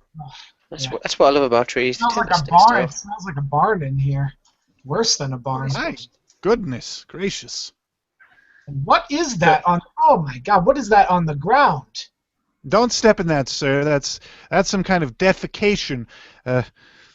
All sorts of rotten things. It'll smell like an animal. Sorry! A crazy mantar comes up. It's like a centaur, but it's got two sets of human legs. So ostensibly, it's like he's got this set of normal legs, but then back here he's got another set. So his actual ass is like way back here. And other than that, he's like a regular person. But this strange mutant mantar thing comes out and starts shoveling up his feces. Sorry. Watch where you're going, you oaf. Kind of step around that and keep moving towards Ricardo, the mayor. Sure. So you guys are making your way to the mayor. Meanwhile, the mayor. Let's cut to the mayor and Lou, who have sought out the bear and the soldier, and you guys are talking in the cantina in a relatively private spot. The mayor's obviously a bit nervous as he keeps readjusting the napkins in the salt shaker. Well, seems like you boys are. Excuse me, I'm completely ignorant here, but are you a male or a female? He asks of the bear. I steeple my claws. What does it matter what I am? It doesn't matter. It doesn't matter at all. I just didn't want to refer to you as the wrong thing. That's all. You some kind of bear hater? Is that what you are? No, I've not interacted with enough bears to even form any opinion about them, to be honest. Let me tell you. Polite. We want to be polite and civil. That's all. Let me tell you something. Once you go black bear, you can never go back. Bareback, that is. Are you implying that what? Are you implying that if you go on a date with a black bear, you can't wear a condom, or you have to wear a condom? I'm just saying. That's what they say. They tell me. Is that a metaphor, or is that to be taken literally? You just take it how it is. It's what you like to take it all sorts of ways. What I'm saying. Anyway, that yes, is not why do. We're not here to discuss the dating patterns of black bears. We are actually here to discuss possible employment opportunities for the two of you. You want me to destroy the town? Destroy the town? No, that's not at all what we were looking for. Actually, quite the opposite. We are looking for two very, people who know their way around weapons to go solve some problems for our town. A couple of healthy young lads. Yes, indeed. and lasses, whoever they may be, whichever it may be. I should warn you, little man. Black bears don't come cheap. Yes. Well, you'll find that our payment can be generous depending on how well the job you do on these tasks of ours. What kind of generosity are we talking about? Are we talking about a reach around or just a hand job? Well, not of course from us, but if that's the sort of thing you are looking for, I was speaking in metaphorical terms. Oh, I'm sorry. As was I. Yes. No. I mean, the form of payment, of course, would be that is something you could decide. the main form of payment is going to be survival. I mean, if we don't get this water crisis resolved, do you understand that there won't be any town for you to pillage or make jobs off of, or whatever you people do? Whoa. I have never pillaged this town before. Have you, Billy? What? No, never. No, I was just like throwing that out there. First time in your face city. I could have said anything. That could have been rape. That could have been murder. It could have been pillaging. That was just the first thing that came to mind. You trying to say you want us to come and pillage your town? What kind of mayor are you? No! When will you guys get into your heads? That's not what we want. Lou puts up his hand and says, "Everyone, please. The past is the past. We are moving on. We do not care what you used to do back in whatever times. It's all past. The important thing is the present. We are concerned for the safety and the well-being of our town. And we see two fine gentlemen, ladies, who are well able to help us with this crisis. Would you be interested? We are asking if you are interested in helping us. The form of payment, again, could be dependent on what your preferences are." That's a lot of words to say you want us to come help you. Yeah, you pay us good, I'm in it for the money. Listen, since you seem to be more concerned with money than survival of the human race and other races, yes, I rest assured the town does have within its possession a few relics, a few very special items. Now, I'd really rather not go dropping that information because, well, you see, if I tell you and then it ends up going missing, then, well, you understand. But rest assured, take my word on it. You know what I think? I think you's a lily-livered sumbitch. That's what I think. But I'll help you if you're going to give me some relics. You know what? If by lily-livered you mean I don't want to be shot, I won't want to shoot anyone or get shot at, then yeah, I'm pretty lily-livered. You know, I don't really feel a need to go outside of the bounds of my town. Shooting you is the nicest thing that Billy the Buck does. I give Billy a knowing glance. Yeah, you can say that again. I shoot, but it's not always out of my gun, or sometimes my other gun, you know what I'm saying. How many guns you Lou got? kind of sneers a little bit.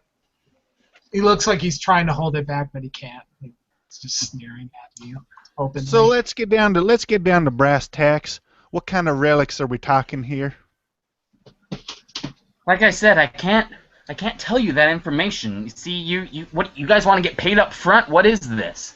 No, I just want a little more than we got some pretty things you gonna like. I want some specifics. That's all you're gonna get, boyo. If you want to go wandering around the desert or the forest, the jungle out there, looking for stuff on your own with no leads, then go ahead and do it. But, you know, unless you got someone else who's telling you that they got some relics, what are you gonna do? I don't know what you say, Ebony. I think as long as certain necessities are taken care of, I could be persuaded. What about you, Billy? Well, I got nothing better to do, so might as well. Excellent choice. There's two things that I want mainly. I want enough rations to last me 2 weeks, and let me tell you, my appetite is no small thing. Two, I want those turtlefolk taken care of. They hired me to look after them, and until they are safely out of this town, I want them looked after. I want the best this city has to offer to take care of them. Because if I come back, and even one of those little turtles has been hurt, so much as a slap, we're going to have words, me and you, Ricardo.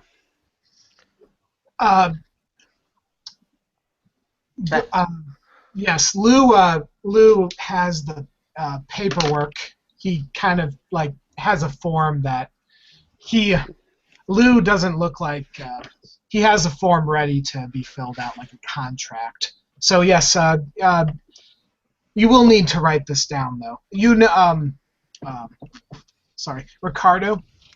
Ricardo knows that Lou cannot read or write, so he hands it over to Ricardo to do that. Please write that down, Ricardo. It says 2 weeks of rations, and what was the other one? It was also safety of the turtles. Yes. There we go. Yes, that's... We don't have many supplies, but I can afford you that at least if I'm sending you out there. Well, I'm sure we can find 2 weeks of something for him to eat. And Indeed. Indeed, we have it. Listen, to be honest, I don't know how to tell you boys or women, whatever you guys are. I don't know how to tell you exactly how to go about this. Well, I think you're abreast on what happened with the situation here with these turtlefolk. It seems as though someone has killed one of their pack, one of their members. So you're saying it's not somebody from the town? It wasn't us. I certainly hope if it is, we will deal with it. If it is that, well, that could perhaps be easier than if it's someone else we have to go and hunt down in the wastes. At any rate, we don't know who it is at this point, so 2 things need to be done.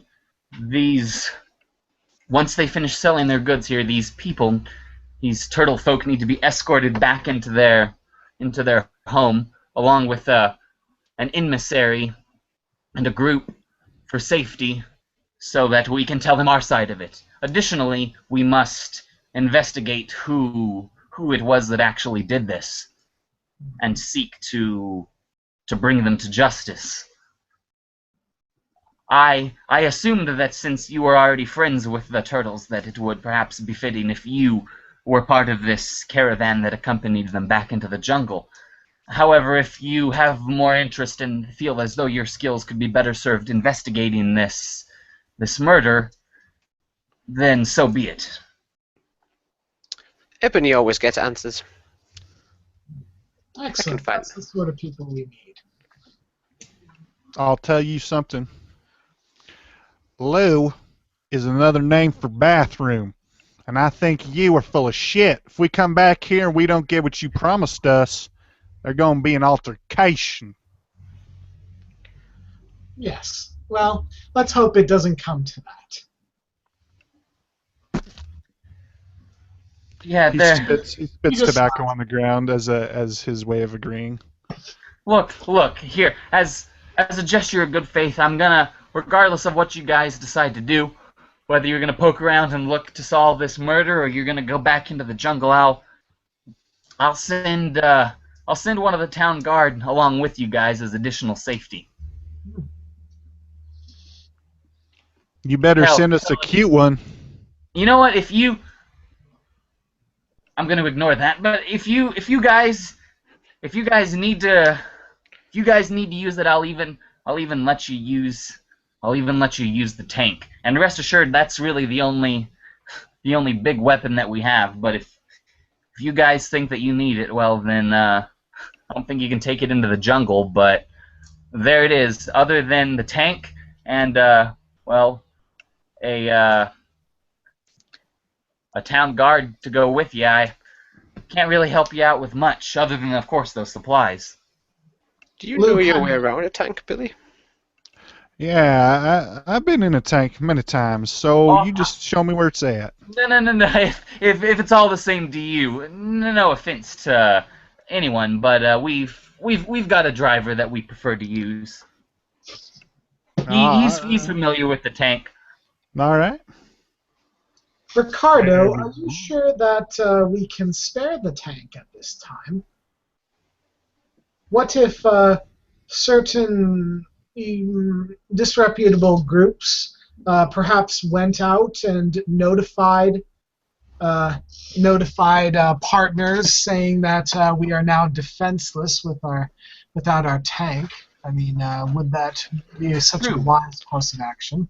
We could be caught with our pants down, you're right.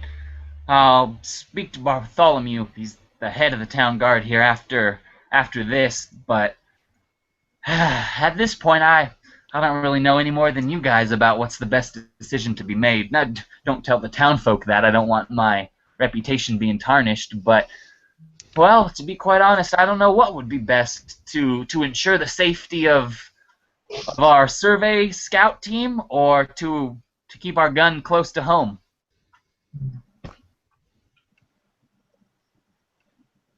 Well, Ebony doesn't need a tank. Ebony can take care of it herself. I was just thinking for Billy. Ebony is a tank. You know what? You just make up your own mind. You'd let me know what you decide. Yes. Well, it sounds like you are interested in this arrangement, correct? Oh yes, I just meant about the tank. Yes. Well, we can work out the details. We mostly wanted to come and introduce ourselves and see if you were interested. We can work out the small little fiddly details later if that's what you like. All I really need to know is which side of this equation you guys wish to focus your forces, because I'll look into taking care of the other one. I just need to know. I think we should escort the turtlefolk back, Billy. I think that Whatever. might be the best. Whatever you say. I'm just thinking, if you're looking for relics, my friend, there's probably more chance of finding them outside of the city. I just want to see some action. I'm gonna get some. Stick with me, mate. We will get you. We'll get you sorted. Has Ebony ever let you down before? You never let me down, but you know, you let your pants down enough, so. Yes. Flashed back to all those countless times that Ebony's like stumbled into someone or like squished a child against the wall just out of her own clumsiness. Look, Billy, I've got to change these pants. They're covered in. Look at this. What is this stuff? What is it? I can just pulls off like a baby's arm. Just.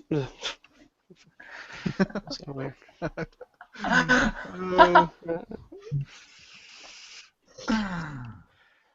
Here, let me borrow your knife. Just start cutting my arm off. All right, but by this point, the mayor sort of grabbed up his stuff and is preparing to leave. All right then.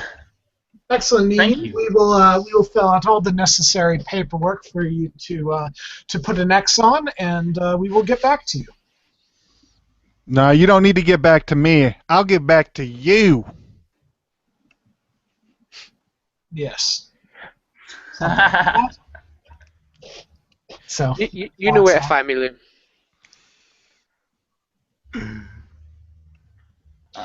looks Sure. a little confused as to what that means, but yes, indeed. All right. So our other party, our other group, has sort of been searching. You lost track of the mayor. You've been looking around for him, and suddenly you guys see him sort of emerge from this booth of sorts in this cantina.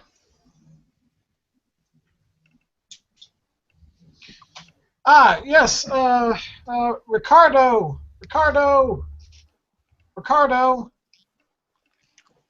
Over here. Do I know you? He stares at this truly motley crew. No, I'm no, trying not to yet. stand behind Peabody. Like I'm trying not to be noticed. Aren't you really tall though? Yes, It's like I'm stooping a little bit. I'm making like a tree. And Peabody's is average sized. Yeah, I think so. Yeah. Yeah. More or Deb will less. not hiding behind Yeah. me. I'm 7 feet tall. Yes, I am Edward. I come from with some news from the farming community down below. We have a bit of a problem, and we need your help.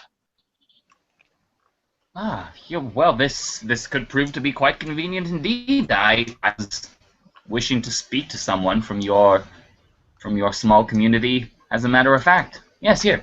I've got a moment if you want to take a seat here. Lou says, "I'm gonna go get the paperwork. I'll go start sorting stuff until you are done. I'll meet you back at the office." He has no interest in meeting and rubbing elbows with these smaller folk anyway. No, he doesn't. Not at all. It has nothing. It's probably some thing like a dispute over chickens or something. It's something more like that. Sick of dealing with Like that. in the ghetto. Yeah, he's sick of, it's like, oh, someone got knifed over a chicken or some stupid stuff like that. So he just leaves.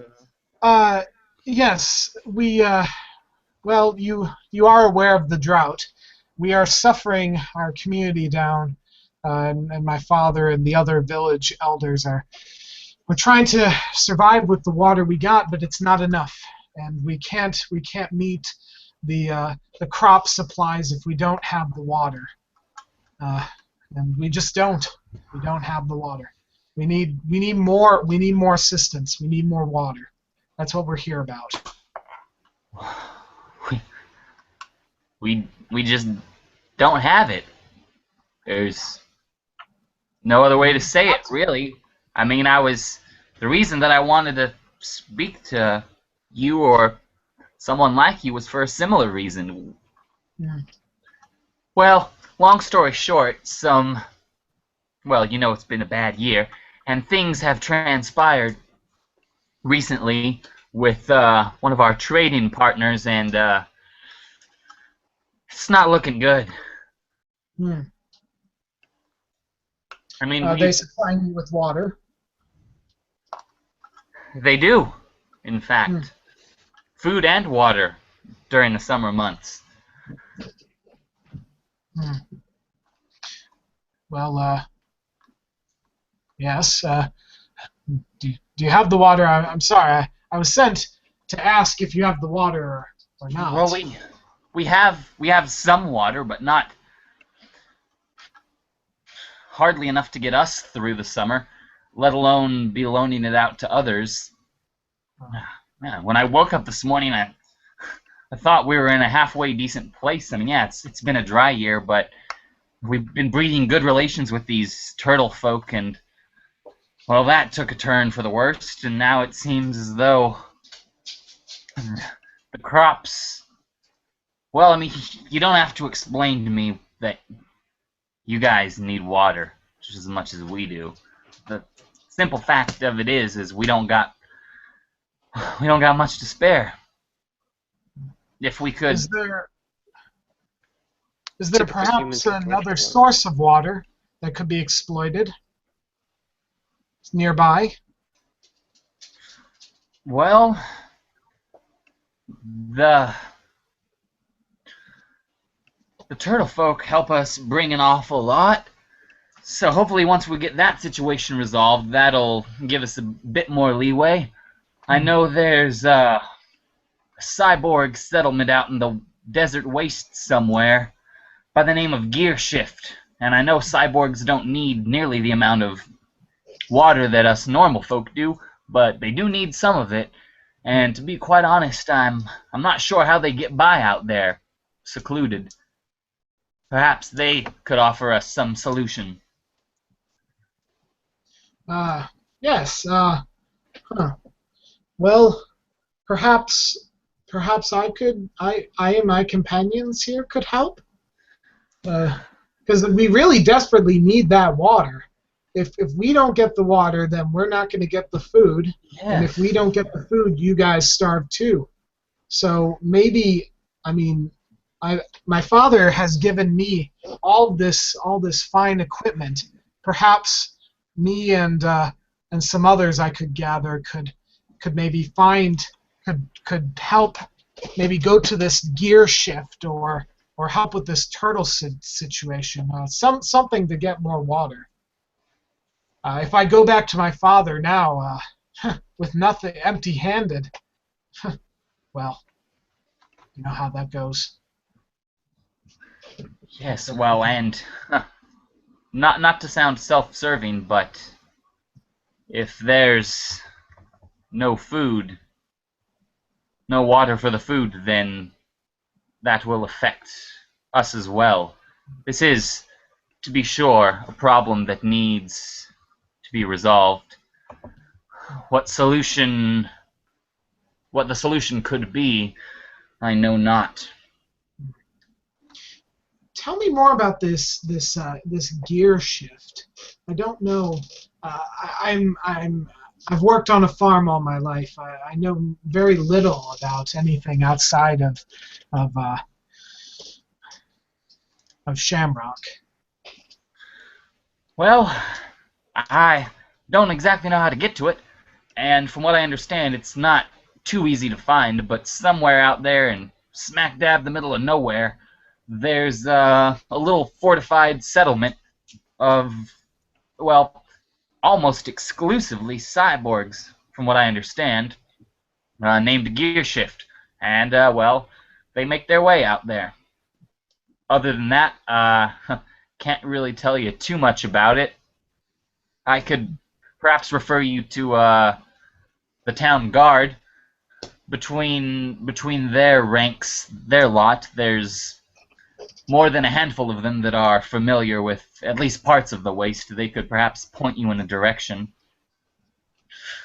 I have a Peabody and Reginald. Do you know anything about this? I know you said, Reginald, that you had been dealing with some sort of problem with cyborgs. Yeah, they before I looked the way I do, trying not to make it too obvious about all of this. My family used to live in a woodland city, in these colossal tree trunks that we cut through professionally, I might add. Peabody, and these cyborgs came along and basically chased us out of our homes and cut the trees down for their construction. Some kind of madcap building they were making. Or Perhaps there is some sort of connection. Maybe you could point us the way if you know where they came from. What about you, Peabody? Do you know anything of this? I know it has been many years since you've been awakened, but perhaps you know something of this gear shift, these communities of cyborgs. John, how long has Gearshift been there? It's been there for about a little less than 100 years, probably about 80 years, give or take 75, 80 years. So I probably wouldn't know, I'm thinking. But probably by reputation, if that. Yeah. Yeah, Gearshift. Why, yes! Gearshift was my best friend, in fact. He used to help me write poetry. I've got a poem around here somewhere in my memory banks, if I could just access it quickly.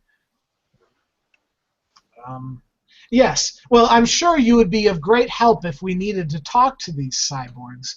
I know that these isolated communities can sometimes be very, well, you know, just like my farming community, sometimes we are not friendly towards outsiders. Perhaps we could, with maybe your help, Reginald, you may be able to help us find the way. I can only just plead with you to help us. I know you hate cyborgs, but our community desperately needs this water. I don't hate them. They're just they're not like us. They don't behave with reason and intelligence. They just do. I'm gesturing towards Peabody's arm, which makes them dangerous and unpredictable. If we go to meet them, you're going to have to be extremely cautious. They may just kill us. It's about that time that programming. your mom's voice comes up. Yeah. Are you coming home for dinner? It's been sitting out for a long time now.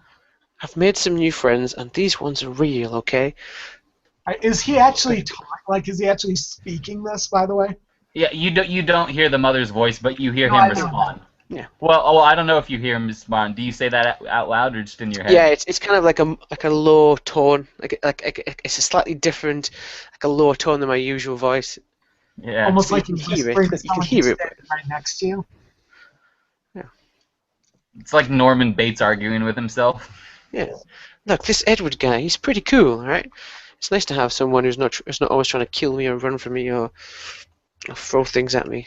Look, I might be able to help this town, and if I do a really good job, I might be able to get a citizenship in the city. Wouldn't that be All nice? right. Yes, that would be lovely. Just don't get killed. My only son. Edward's Mom. kind of waving Okay. his hand in front of Reginald's face. Hello, Reginald. I'm sorry, I asked you a question. I sort of blink about 10 times and then like, what was that, Edward? I was just talking to my brother. As if it was the perfectly normal thing to do. I was wondering if you were going to be accompanying me. And Peabody, I tell you something, Edmund. I've heard this person and this thing go on and on about cyborgs and how bad we are and danger to those around us. But it's lies, I tell you. It's all lies. You need to be careful of this one. well, I can't say I know. Honestly, I can't judge you. I've never met your people. You're the first cyborg I have ever met. So I can only judge you by what you do. Perhaps, but he's the first freak you've ever met as well. Remember these words. Yes. But he's like, I'm still I don't know human how on to the put this inside. nicely, but he's more like me than you are like me, if I could put it more nicely. Well, we can fix that. I can take off an arm here and put on an attachment there. I happen to like that arm. Thank you. It's good where it is. I don't cut very well. Judging by your handiwork, it'd be a messy job. Yes. Well, I'm sorry to keep you, Mayor. Ricardo, you may. Thank you. Thank you.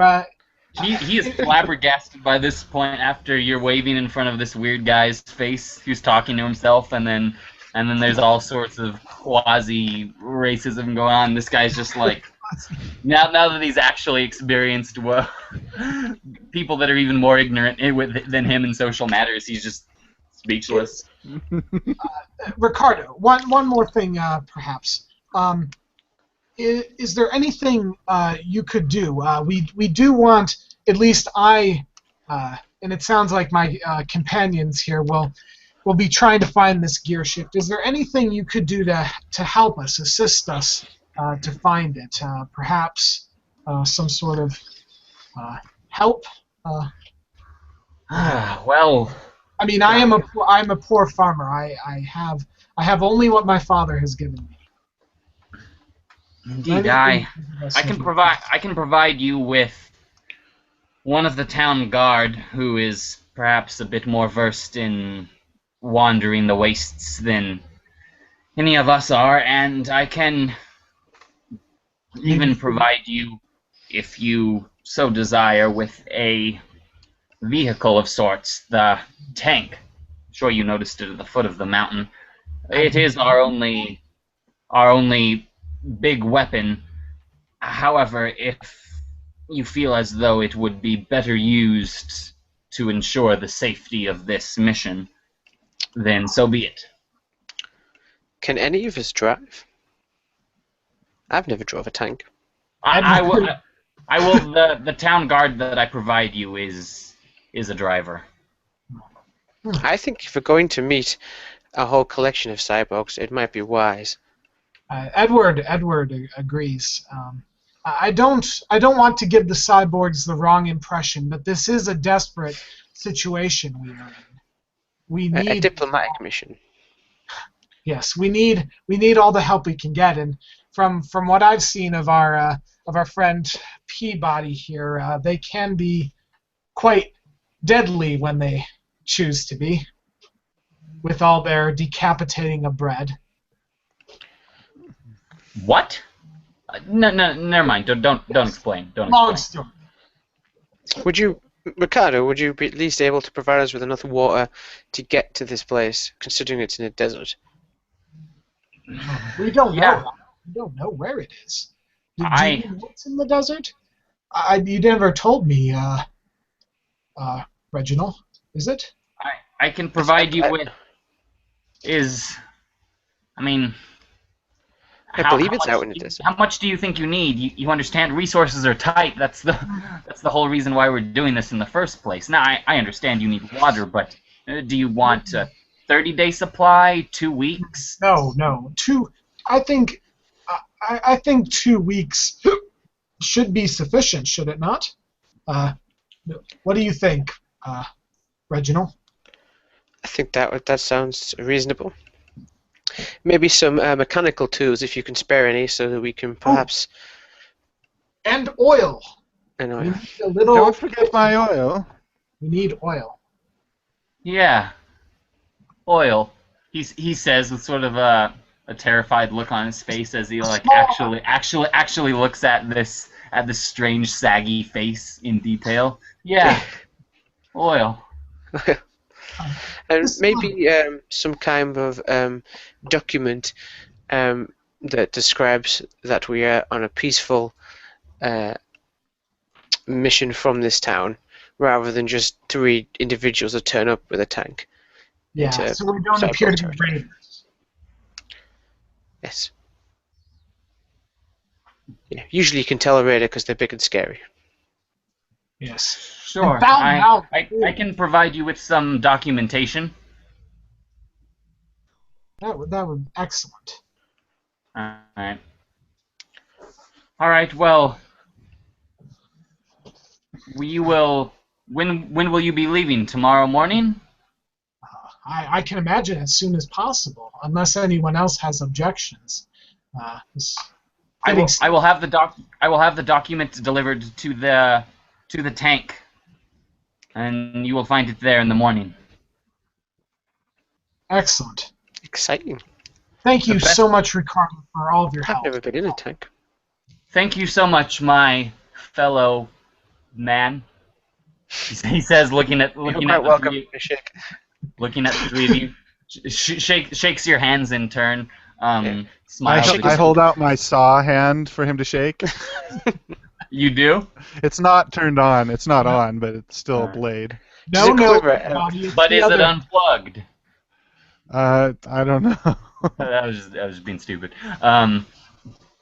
Yeah, so he shakes each of your hands in turn, and then thoroughly wearily, from the day's events and the stress of running a post-apocalyptic town, he retreats back, assumably, to his home. Excellent. All right. Well, yeah, I would assume then our characters need to find some lodging for the night while they gather our supplies for us, and set off early tomorrow. Need a good rest. Sure. So I'll throw it to you guys. Who do you want to cut to? Do you want to see these people go out into the desert to search for a gear shift, or do you want to focus on the party that's going to be escorting these turtlefolk back to their jungle home? You guys can think on that. I need to go to the bathroom. Be right back. Sure. Cyborgs or turtles? What an interesting conundrum. Right? Desert or jungle? sort of jungle. I would probably leaning towards the bear, Billy and the bear. Billy and the bear combo. Yeah, just that's where I'm going. But whatever everyone else wants is fine. I take it Lou will be accompanying us on the Yeah, I believe he will be. Oh, really? He's going with us? I missed that. Yeah, I think so. I wasn't planning on it, but it seems as though he will be. Well, I mean, it doesn't make any difference to me. Whatever he wants to do, but I think that's what he expressed. Oh, okay. I somehow missed that. Sure. So, is there anything that either of you needs to do around town, or anything that you want to do? You know, just before I say, all right, so you're out of the town, and Yeah. no one's like, well, hey, I didn't get to go do whatever, you know? Yeah. I'll take in the sights of the town, see what's different, you know. As All right. Is so it assumed that we have like provisions and like sleeping stuff? which group is this? Sorry. Come back. Yeah, for each, depending on your character Billy Buck is a wealthy adventurer, so you have a wealthy pack. And what that exactly entails, I'm not sure, but it's somewhere in the book. But yeah, you have it. You know, your basic stuff there, and probably then some because you're a wealthy adventurer. You specifically, Billy Buck. I'm not sure exactly what page. He has lots of stuff. Like wealthy adventurers get like a 4-person tent and like just tons of stuff. Right. I Nice. remember. I mean, Yes. they're the best class of adventure you can get in terms of equipment. Yeah. So we'll figure out the specifics later. But yes, you do have everything that you need and then some. In your case, other Okey people doke. have just barely what they need. Yeah. I see what you did there. So Lou, you're going to be accompanying the escort into the jungle. Yes, reluctantly. Is there anyone else coming with them other than just me representing the town? Is there anyone else? Yeah, the one town guard, Donovan the hunter. Okay, I feel a little bit better now. I was accompanying alone 2 raiders, a very handsome-looking man going in the woods alone with 2 raiders. Didn't sound like a good idea to me. Yeah, sure, absolutely. I'll accompany them. You've got to protect the town's investment in the turtles. Oh, absolutely, yes. And he, when he does, well, I don't know if we've gotten together yet, but he's definitely going to be changing his outfit for this. He's not wearing his finery out into the woods.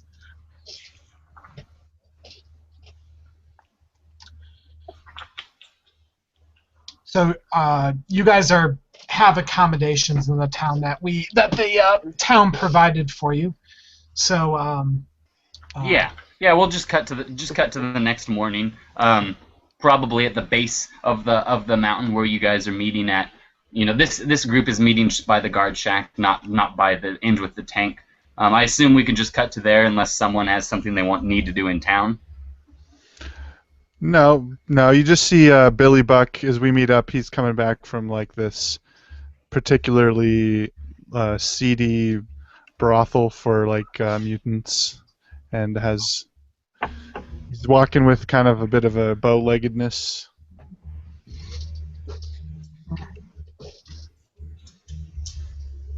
okay. Yeah, to the surprise of absolutely no one. All right. The turtles are there, preparing their things, which aren't much. Most of the stuff that they brought with them, they've sold. Well, it seems like you're going to be accompanying us back, then, he says to the bear.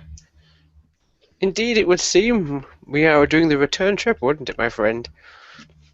I told you I'd keep my eye on you. Do we owe you anything more? Just food and water. If I need anything else, I will let you know.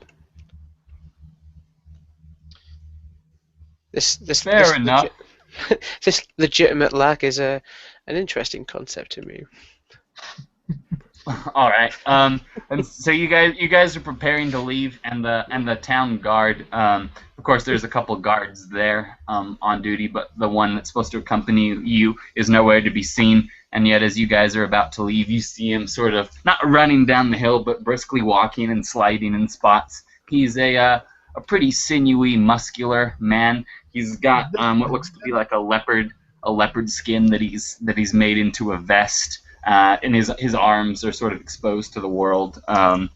He's a pretty brawny dude. He's got dirty hair. 5 o'clock shadow. Oh, sorry about that. Didn't mean to leave you on the lurch there.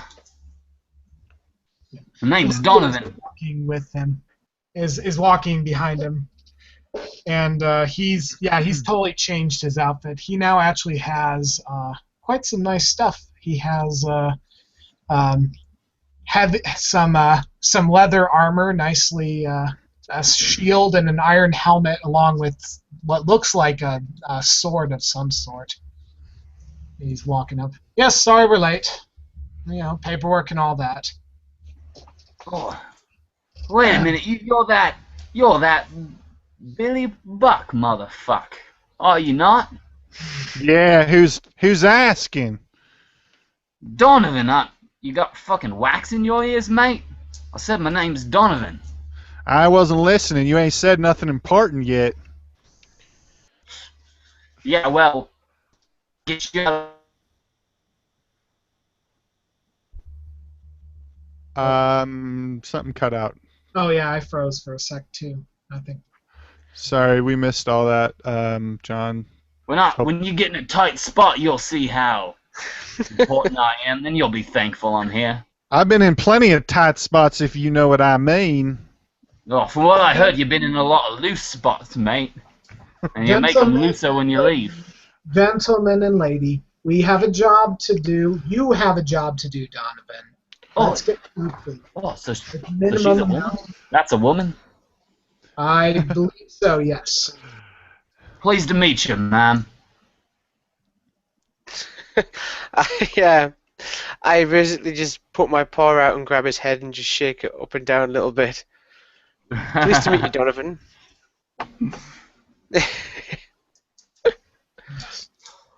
Well, I'm a bit of a hunter myself. What are you hunting? What's you hunting, buddy? Well, I hunt whatever's edible, whatever I come across. That I'm a professional, but we talking doesn't mean squirrels, I can be too discriminating. Squirrels, badgers, that sort of thing. You a badger baiter? That's what I'm asking. Well,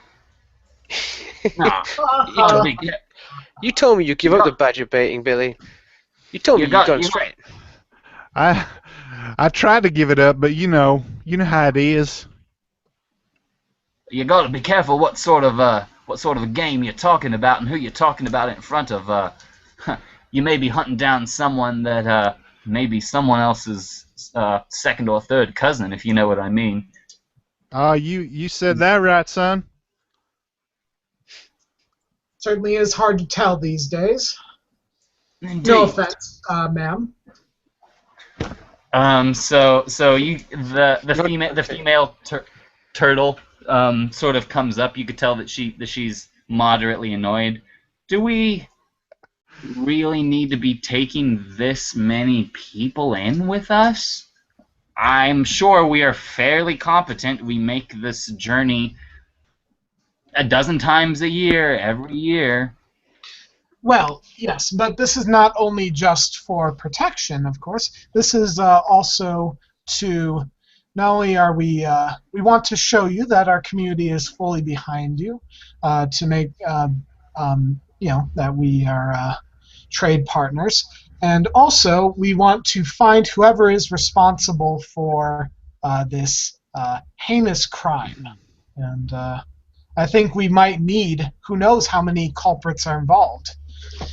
We need all the help we can get. All that Ebony knows is that the only turtle that I wasn't looking after was dead. So I think you should be grateful. Yeah, you ought to be grateful, pretty boy. Yes, and you ought to be great.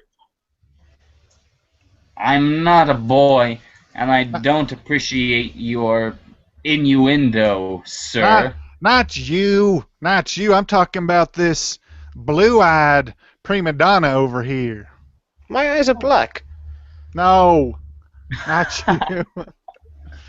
This one right here. This one thinks he's some kind of snake oil salesman or something. You know I get confused when you talk too fast, Billy.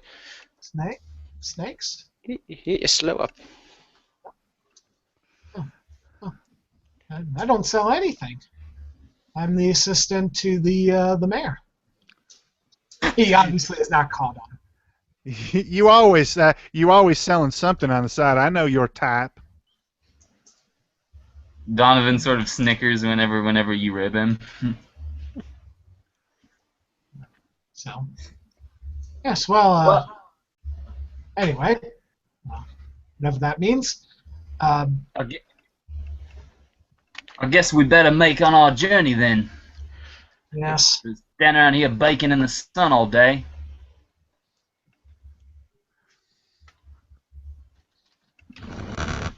All right, so my character just strides off. He's not waiting around for you guys. He's just gonna keep walking. All right, so yes, this turtle caravan has already started, but any of you individually managed to pass it up without trying before long. Although they don't have the heavy load now, so they are moving considerably faster. You guys begin. And not up. Correct. And you guys are already at the bottom of the mountain, so the downhill part is already gone. But yeah, it's not uphill, and you guys begin to make your way towards the tree line in the distance. How far are we talking to the trees? Probably about maybe 2 or 3 miles. Not too far.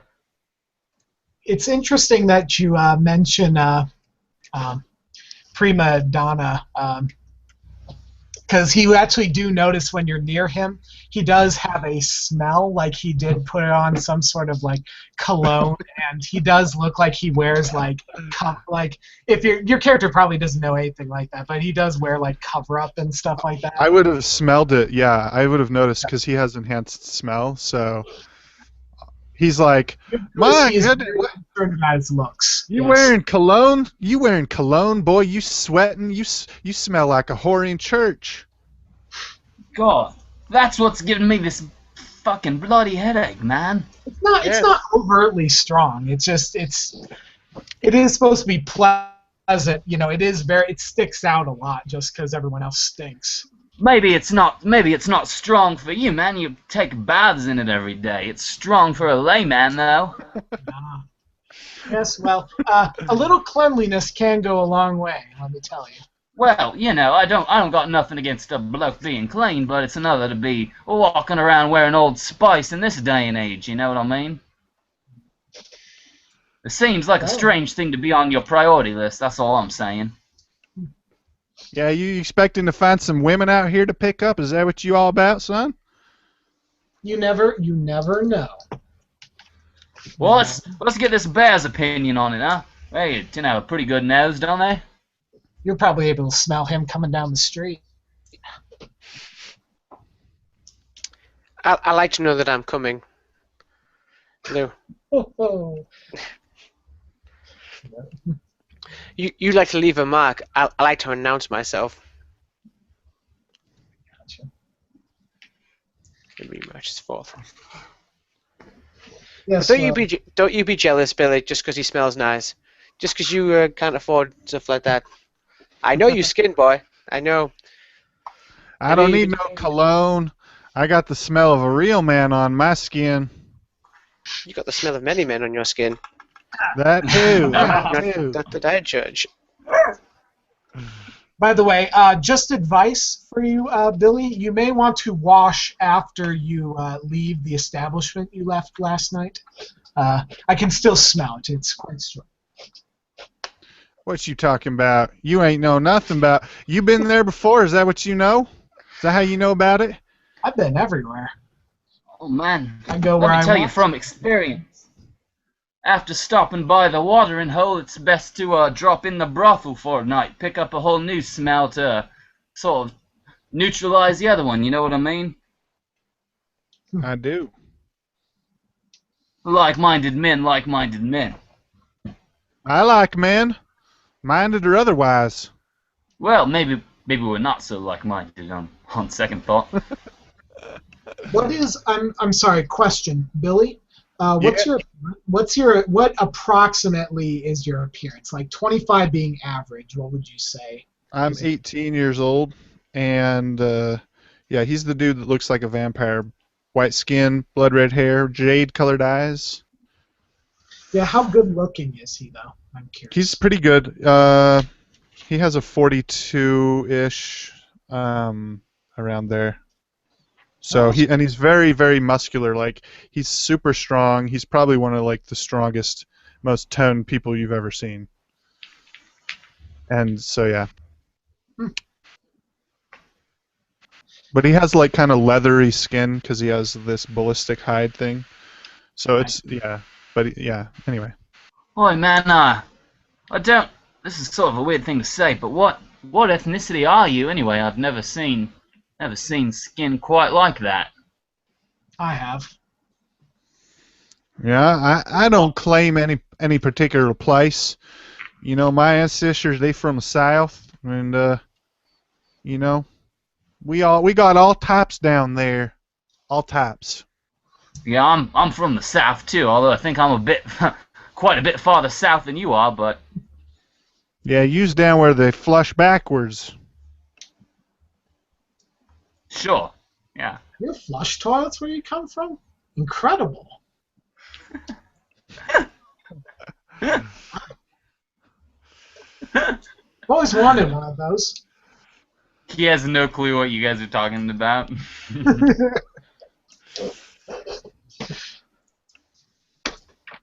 Anyway, but Lou is definitely going to be bringing up the rear. Sure. It's about that time. A cry pierces your collective ears through the air.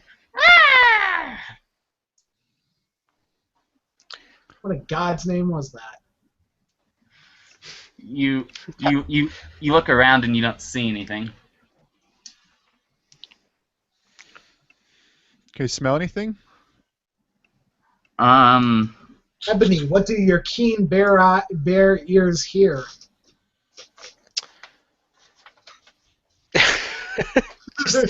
Just the sound of Billy going, I can tell you what it is. I know what's going on.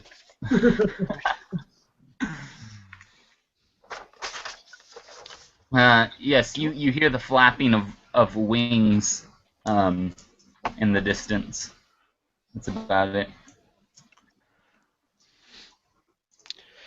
I'm just going to nonchalantly get my crossbow out. Yeah, I'm gonna get my shotgun out. Looks like we may have a turkey shoot. Billy, that takes me back. Oh. Yeah, you know it, buddy. At this point, Donovan stopped in his tracks when he heard the noise. It happens again a second and a third time, and from different directions as well. Oh shit, tits! Let's get the fuck out of here! Where are you going, boy? Where are you gonna run to? He begins making his way to the forest. Stay with the caravan. Stay with the caravan. Bad idea, Donovan. He doesn't. Let me clarify. He doesn't abandon the caravan. Oh, okay. He makes it clear that well, at least in his opinion, people should get the fuck up out of there. And the turtles seem to agree with him. Is he by any chance wearing a red shirt? So yeah, Billy will follow his lead for now. Because everyone else seems to be getting out ranged weapons, Lou will get out his bow, just because everyone else is doing it. Seems like a good idea. Donovan, in fact, has one as well. That's the almost primary means that he uses to hunt, of course. He pulls out his bow as he runs along. I've got a lot better at this, Billy, since last time I saw you. I've been practicing. It's always good to practice. Ever since I fell off my horse and killed the boss. Well, the last boss. You know, and they put me at the rear. I thought it was just an easy mistake to make. You know? He told me to get down. I just didn't think I'd fall on him. Don't you fret. It could happen to anybody who's 10 feet tall. I know. People don't understand. It's not easy being a bear. It's not easy. It's about that time that you hear the beating of the wings much greater, and you, Ebony, being the great statue that you are, you're the first one to see the visage of this creature before any of your companions do. It appears to be a sort of rust, almost copper-colored flying lizard of sorts, with savage talons up on its leathery wings, and a sort of snake-like neck and vertebrae, and a draconic head. Here's a picture of them in the book. But yes. What page is that? Yeah, fairly disturbing. So, yes, I rolled for it, and that is what came up. So this winged lizard thing, as once it sees you guys, it sort of glides in even faster to swoop in on you. I can never tell, Billy. Friend or foe? They all foes, motherfucker. I ain't never shot you. So yeah, Billy's gonna fire away at those if he's close enough. Sure.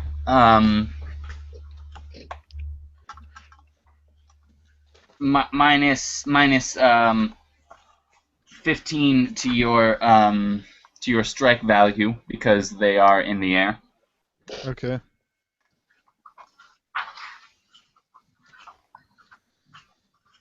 So you want me to roll that, or? Yeah. Roll percentile die and try to get under your strike value. All right. Yes, I got it.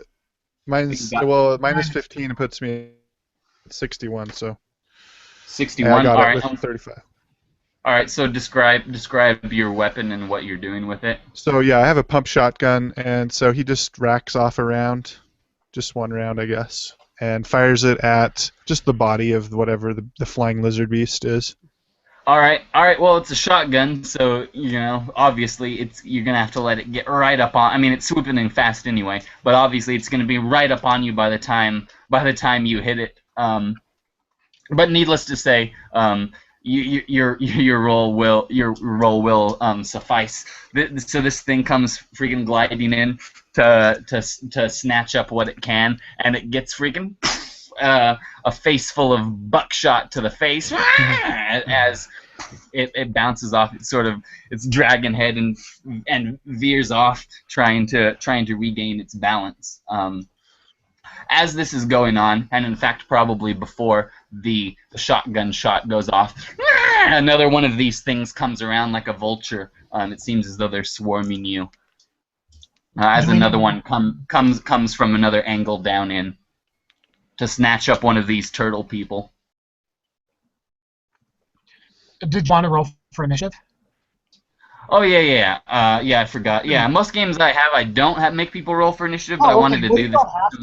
Well, no, this system I actually wanted to try how the system is just so we could do it. So yeah, everyone roll a d10, and well, yeah, Jason, you already went, but everyone else roll a d10, and that's just how it works. Just as random.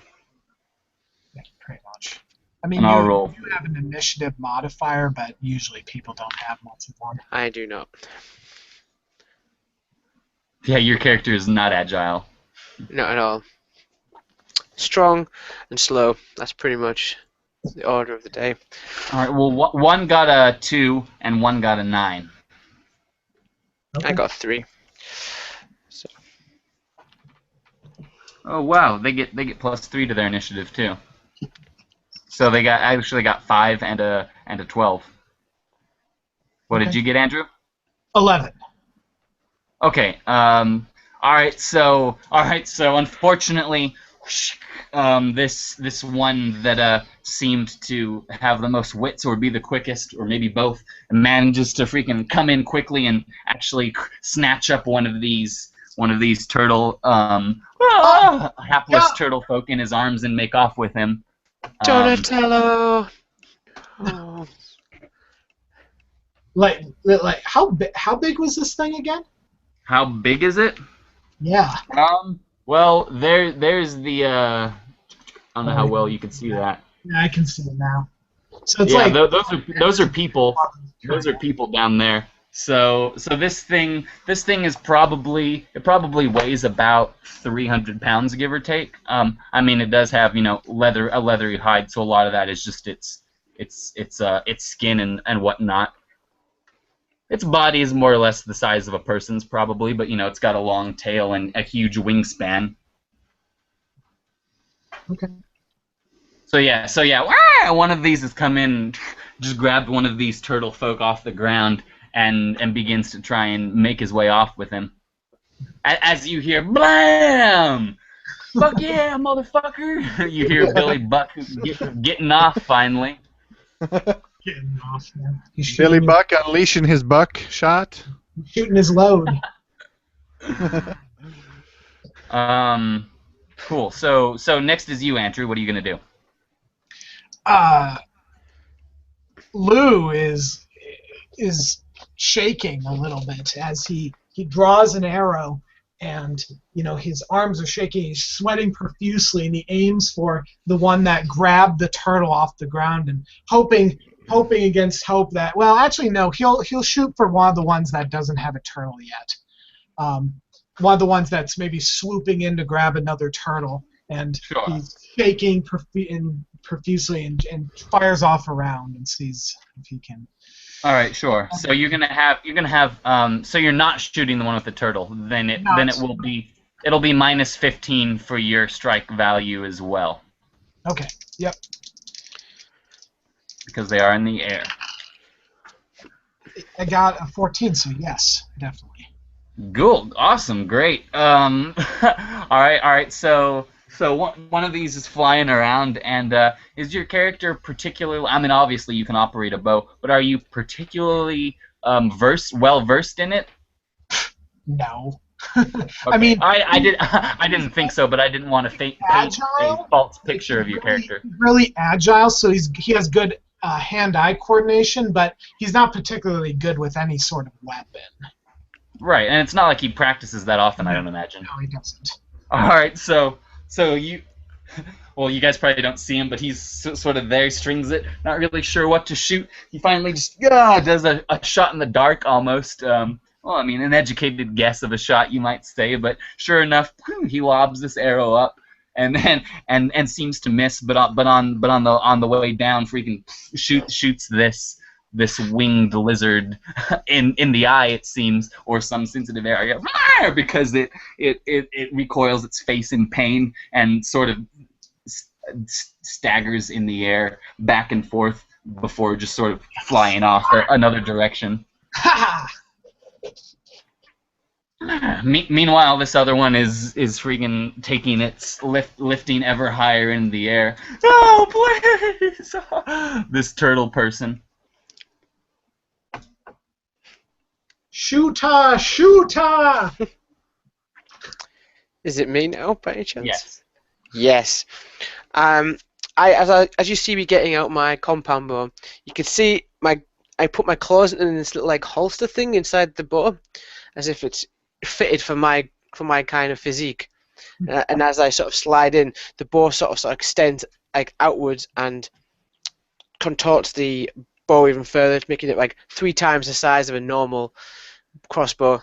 It looks more proportionate now. It makes a satisfying, stretchy sound as it goes tight. And I go man. and I turn to Billy Bob. You won't watch this. I take aim at the bird trying to kidnap my employers. Sure. So this one only has -5 to your strike value because it's closer to the ground and can't fly as fast with the added weight. -5, right? Okay. Yeah, -5, and then you try to get under roll percentile. Right. So I had my bonuses on for the bow. So you just take 5 away from what you normally would hit with. Yes, I usually get a +15, so just +10 now. Yeah. So I just got to get under 60. 56. I rolled 56. All right, cool. So you're gonna fire a massive crossbow bolt at this thing? It looks more like a miniature spear, really. A small ballista. Yeah. All right. You freaking impale this thing with it, almost a javelin, and sure enough, it hits this thing. However, it continues to fly in with even more rage and ferocity. It seems as though the flight or fight instinct has begun to hit for these creatures, and this one is instinct is telling it to go with fight. So damaged though it may be, it lets out a hellish shriek as it comes in to tackle this bear to the ground and try to rip it to pieces before it can reload another bolt. It's all part of Ebony's plan. Bring the bear. Do I have to roll damage, by the way, for these attacks? Oh no. Do you have to roll damage for them? Yeah. Technically, yeah, but we don't have to. I mean, we are like edging our way into the system, so we don't have. Okay. Yes. Yeah, and I don't want to spend. We can spend introduce time online rolling more than we have to. Yeah. We can introduce. I'll just probably end up basing the damage on the weapon and how well your hit was. It was a good hit. If that's all the same to everyone else. No, it works for me. It's fine. If that seems fair. I don't know. I really hate when like your attack barely hits, but you do massive damage, or like it was an awesome attack, but you did little. And it can make sense because sure you could barely hit someone, but hit an artery, or you could really clobber someone, but they could still walk away. But it also, I don't know. I think that's a good approach for this kind of game because we're pretty narrative style right now, so it's all good. Yeah. Yeah, it's fine. All I just started dancing. Yes. Well, as you guys can guess, these winged lizards can take quite a bit of damage, and they, yes, blam, blam. This, there's a few rifle shots go off as Donovan shoots this winged lizard, and it's getting battered with. It now has 2 rifle shots on it, as he made a good roll, and this bolt / javelin that's sort of lodged into its rib cage at some point seems to have taken the energy out of it, and yet it's still trying to tackle this bear. Whether or not it'll end well for this creature remains to be seen, and yet it remains not very discouraged, even though it's been shot up. Meanwhile, the other one, the first one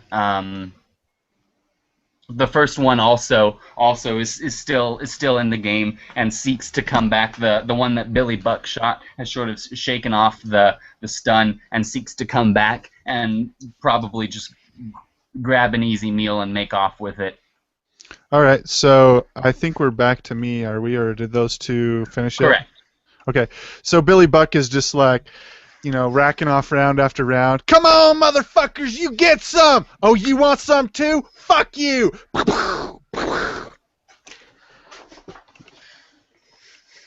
All right. Sure. So go ahead and roll again. I got an oh no, that's the oops. I chose 10 dice. Hold on, let me redo that. No, I missed. He missed. He's just so agitated. Shut goes wide.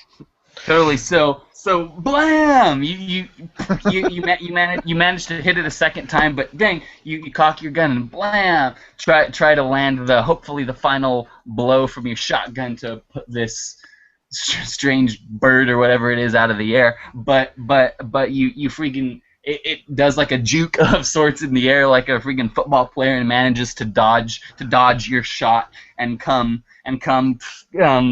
tumbling into you, and the two of you sort of roll and tumble down through the grass. Make a strength roll. Okay, just straight against my strength. What is your strength? It's 89. Yeah. Dear God. Fighting with a flying gator. Like wrestling with a gator in there. Yeah, he's Ace Rimmer. Okay, here we go. 59, so yeah, I made it pretty good there. Yeah. What was your strength again? I'm sorry, I know you just told me. 89. Oh wow, yeah. That's more than enough. Totally. So you guys are sort of wrestling and tussling on the ground there. He like hops on the back, wraps his arms around the neck. He's like, yeah. This thing freaking rolls over and lands on its back, squishing you. You guys continue to roll. It sort of gets on top of you to make a strike, but you just come up and cold clock the thing right in its jaw. and at that point, by that point, the thing's obviously stunned and doesn't really know quite what to do. Meanwhile, this other one is coming in to take out this bear if it can. Bring it. Watch out, Ebony! He's coming for you. So you're just precisely what I want, Buck. Both of you just rolling around with it. All right, let me. I'm gonna try and catch it. Ooh. Yee. In my cold bare hands. You catch something as this this thing comes in quickly and opens its mouth up and takes a big chomp right out of your jugular as it lands on top of you. Should be noted I'm wearing a thorn armor as well, so it's not going to be very pleasant for it to get that close. Indeed. I'm just going to hug it. Ooh, a bear hug. Nice. Yeah. All right. So this thing's bloodlust has been satisfied, but its mouth. Quiet now. Time to go back to the nest. But it doesn't take long before it realizes that the blood in its mouth is just as much its own as yours. Yeah. You pull it in close to you. It tries to fly away, even lifting both the bear and the lizard off the ground for a second before they come tumbling back down. The lizard dead as you've impaled it upon yourself. And the third and first one realizes that it's now the only one left, and this meal is by no means worth it. It gets up in the air and flies off as well.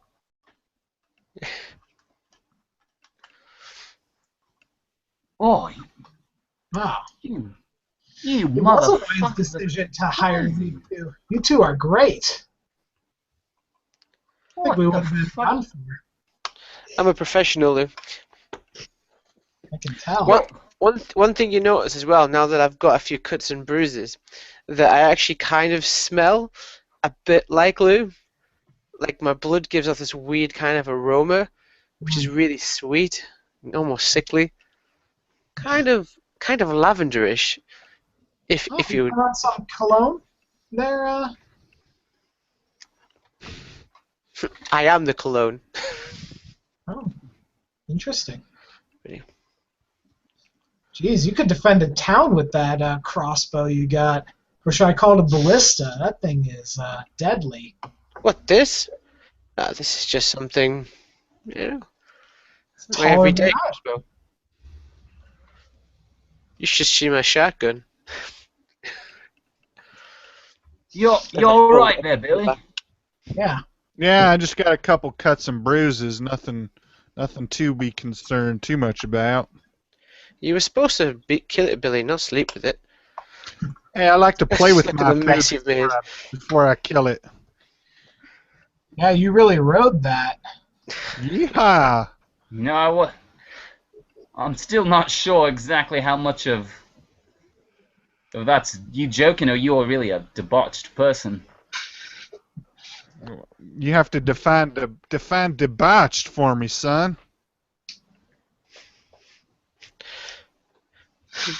If you've got a strong stomach, ask him how he got the nickname the Buck. Did you say the buck? The Buck, yeah. B-U-C-K rhymes with F-U-C-K. And Duck.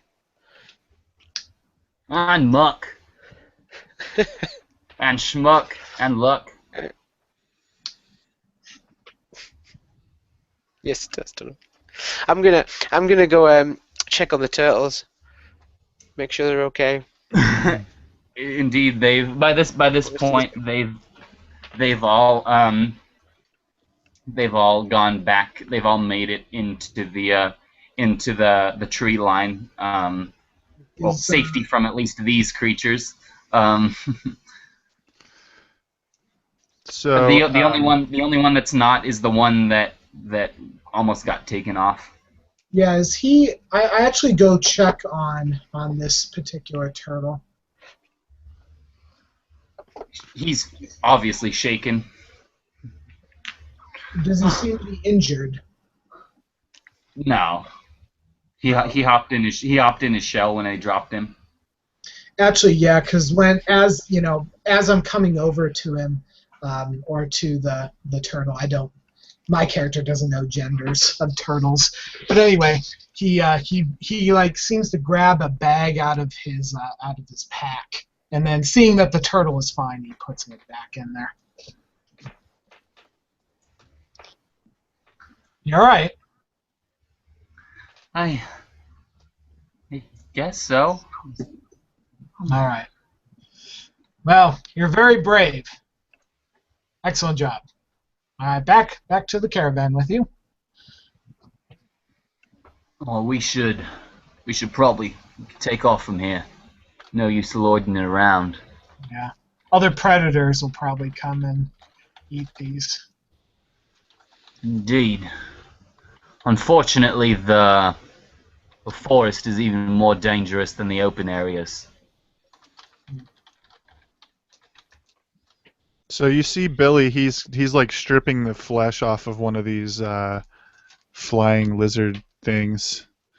You know, he's just making strips of flesh to take with us.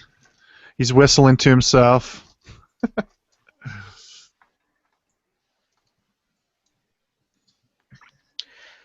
Ebony is trying to clear the mess up off her armor. God, these feathers just get everywhere. Lou is still shaking. You know, he's still visibly shaking from sort of recovering himself from this ordeal. Billy sees you shaking like out of the corner of his eye, and without looking up, he's like, "You gonna be all right, pretty boy?" Yes, I think so. Unlike you, I don't frequently get into violent bouts of fighting. What was that? I can't hear you. What? Forget it. I'm fine. I'm doing good. I tried to act like him. I'm like, yep, I'm doing good. All right. So you guys make your way into the forest and continue on this path deep into it. Ebony, can I have you make a perception roll?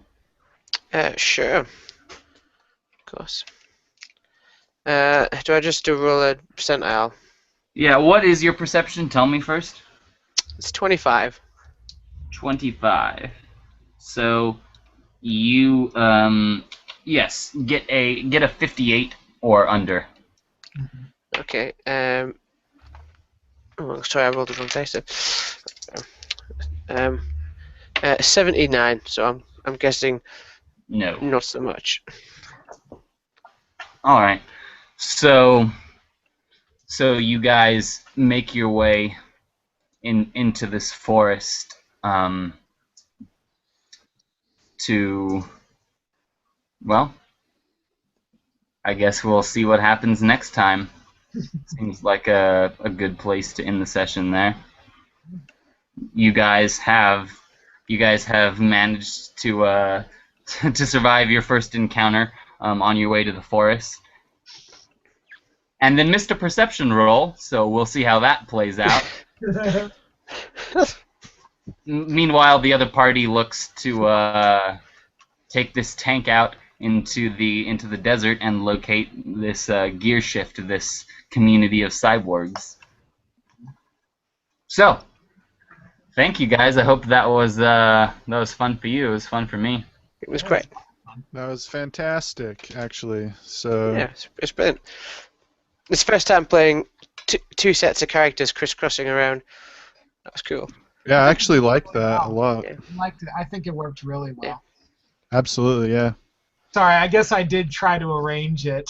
You know, what was kind of fun was Lou was able to kind of arrange things to go certain ways, so I think it worked out nicely. Well, that's what's nice about playing a character with some political sways. You don't have to do things because you do choose what you want to do because you can convince people of things. Absolutely. Yeah. Absolutely. Cool. Well, yep. Thank you guys for playing. Thanks anyone who is watching this or will watch this, and yep, tune in next time.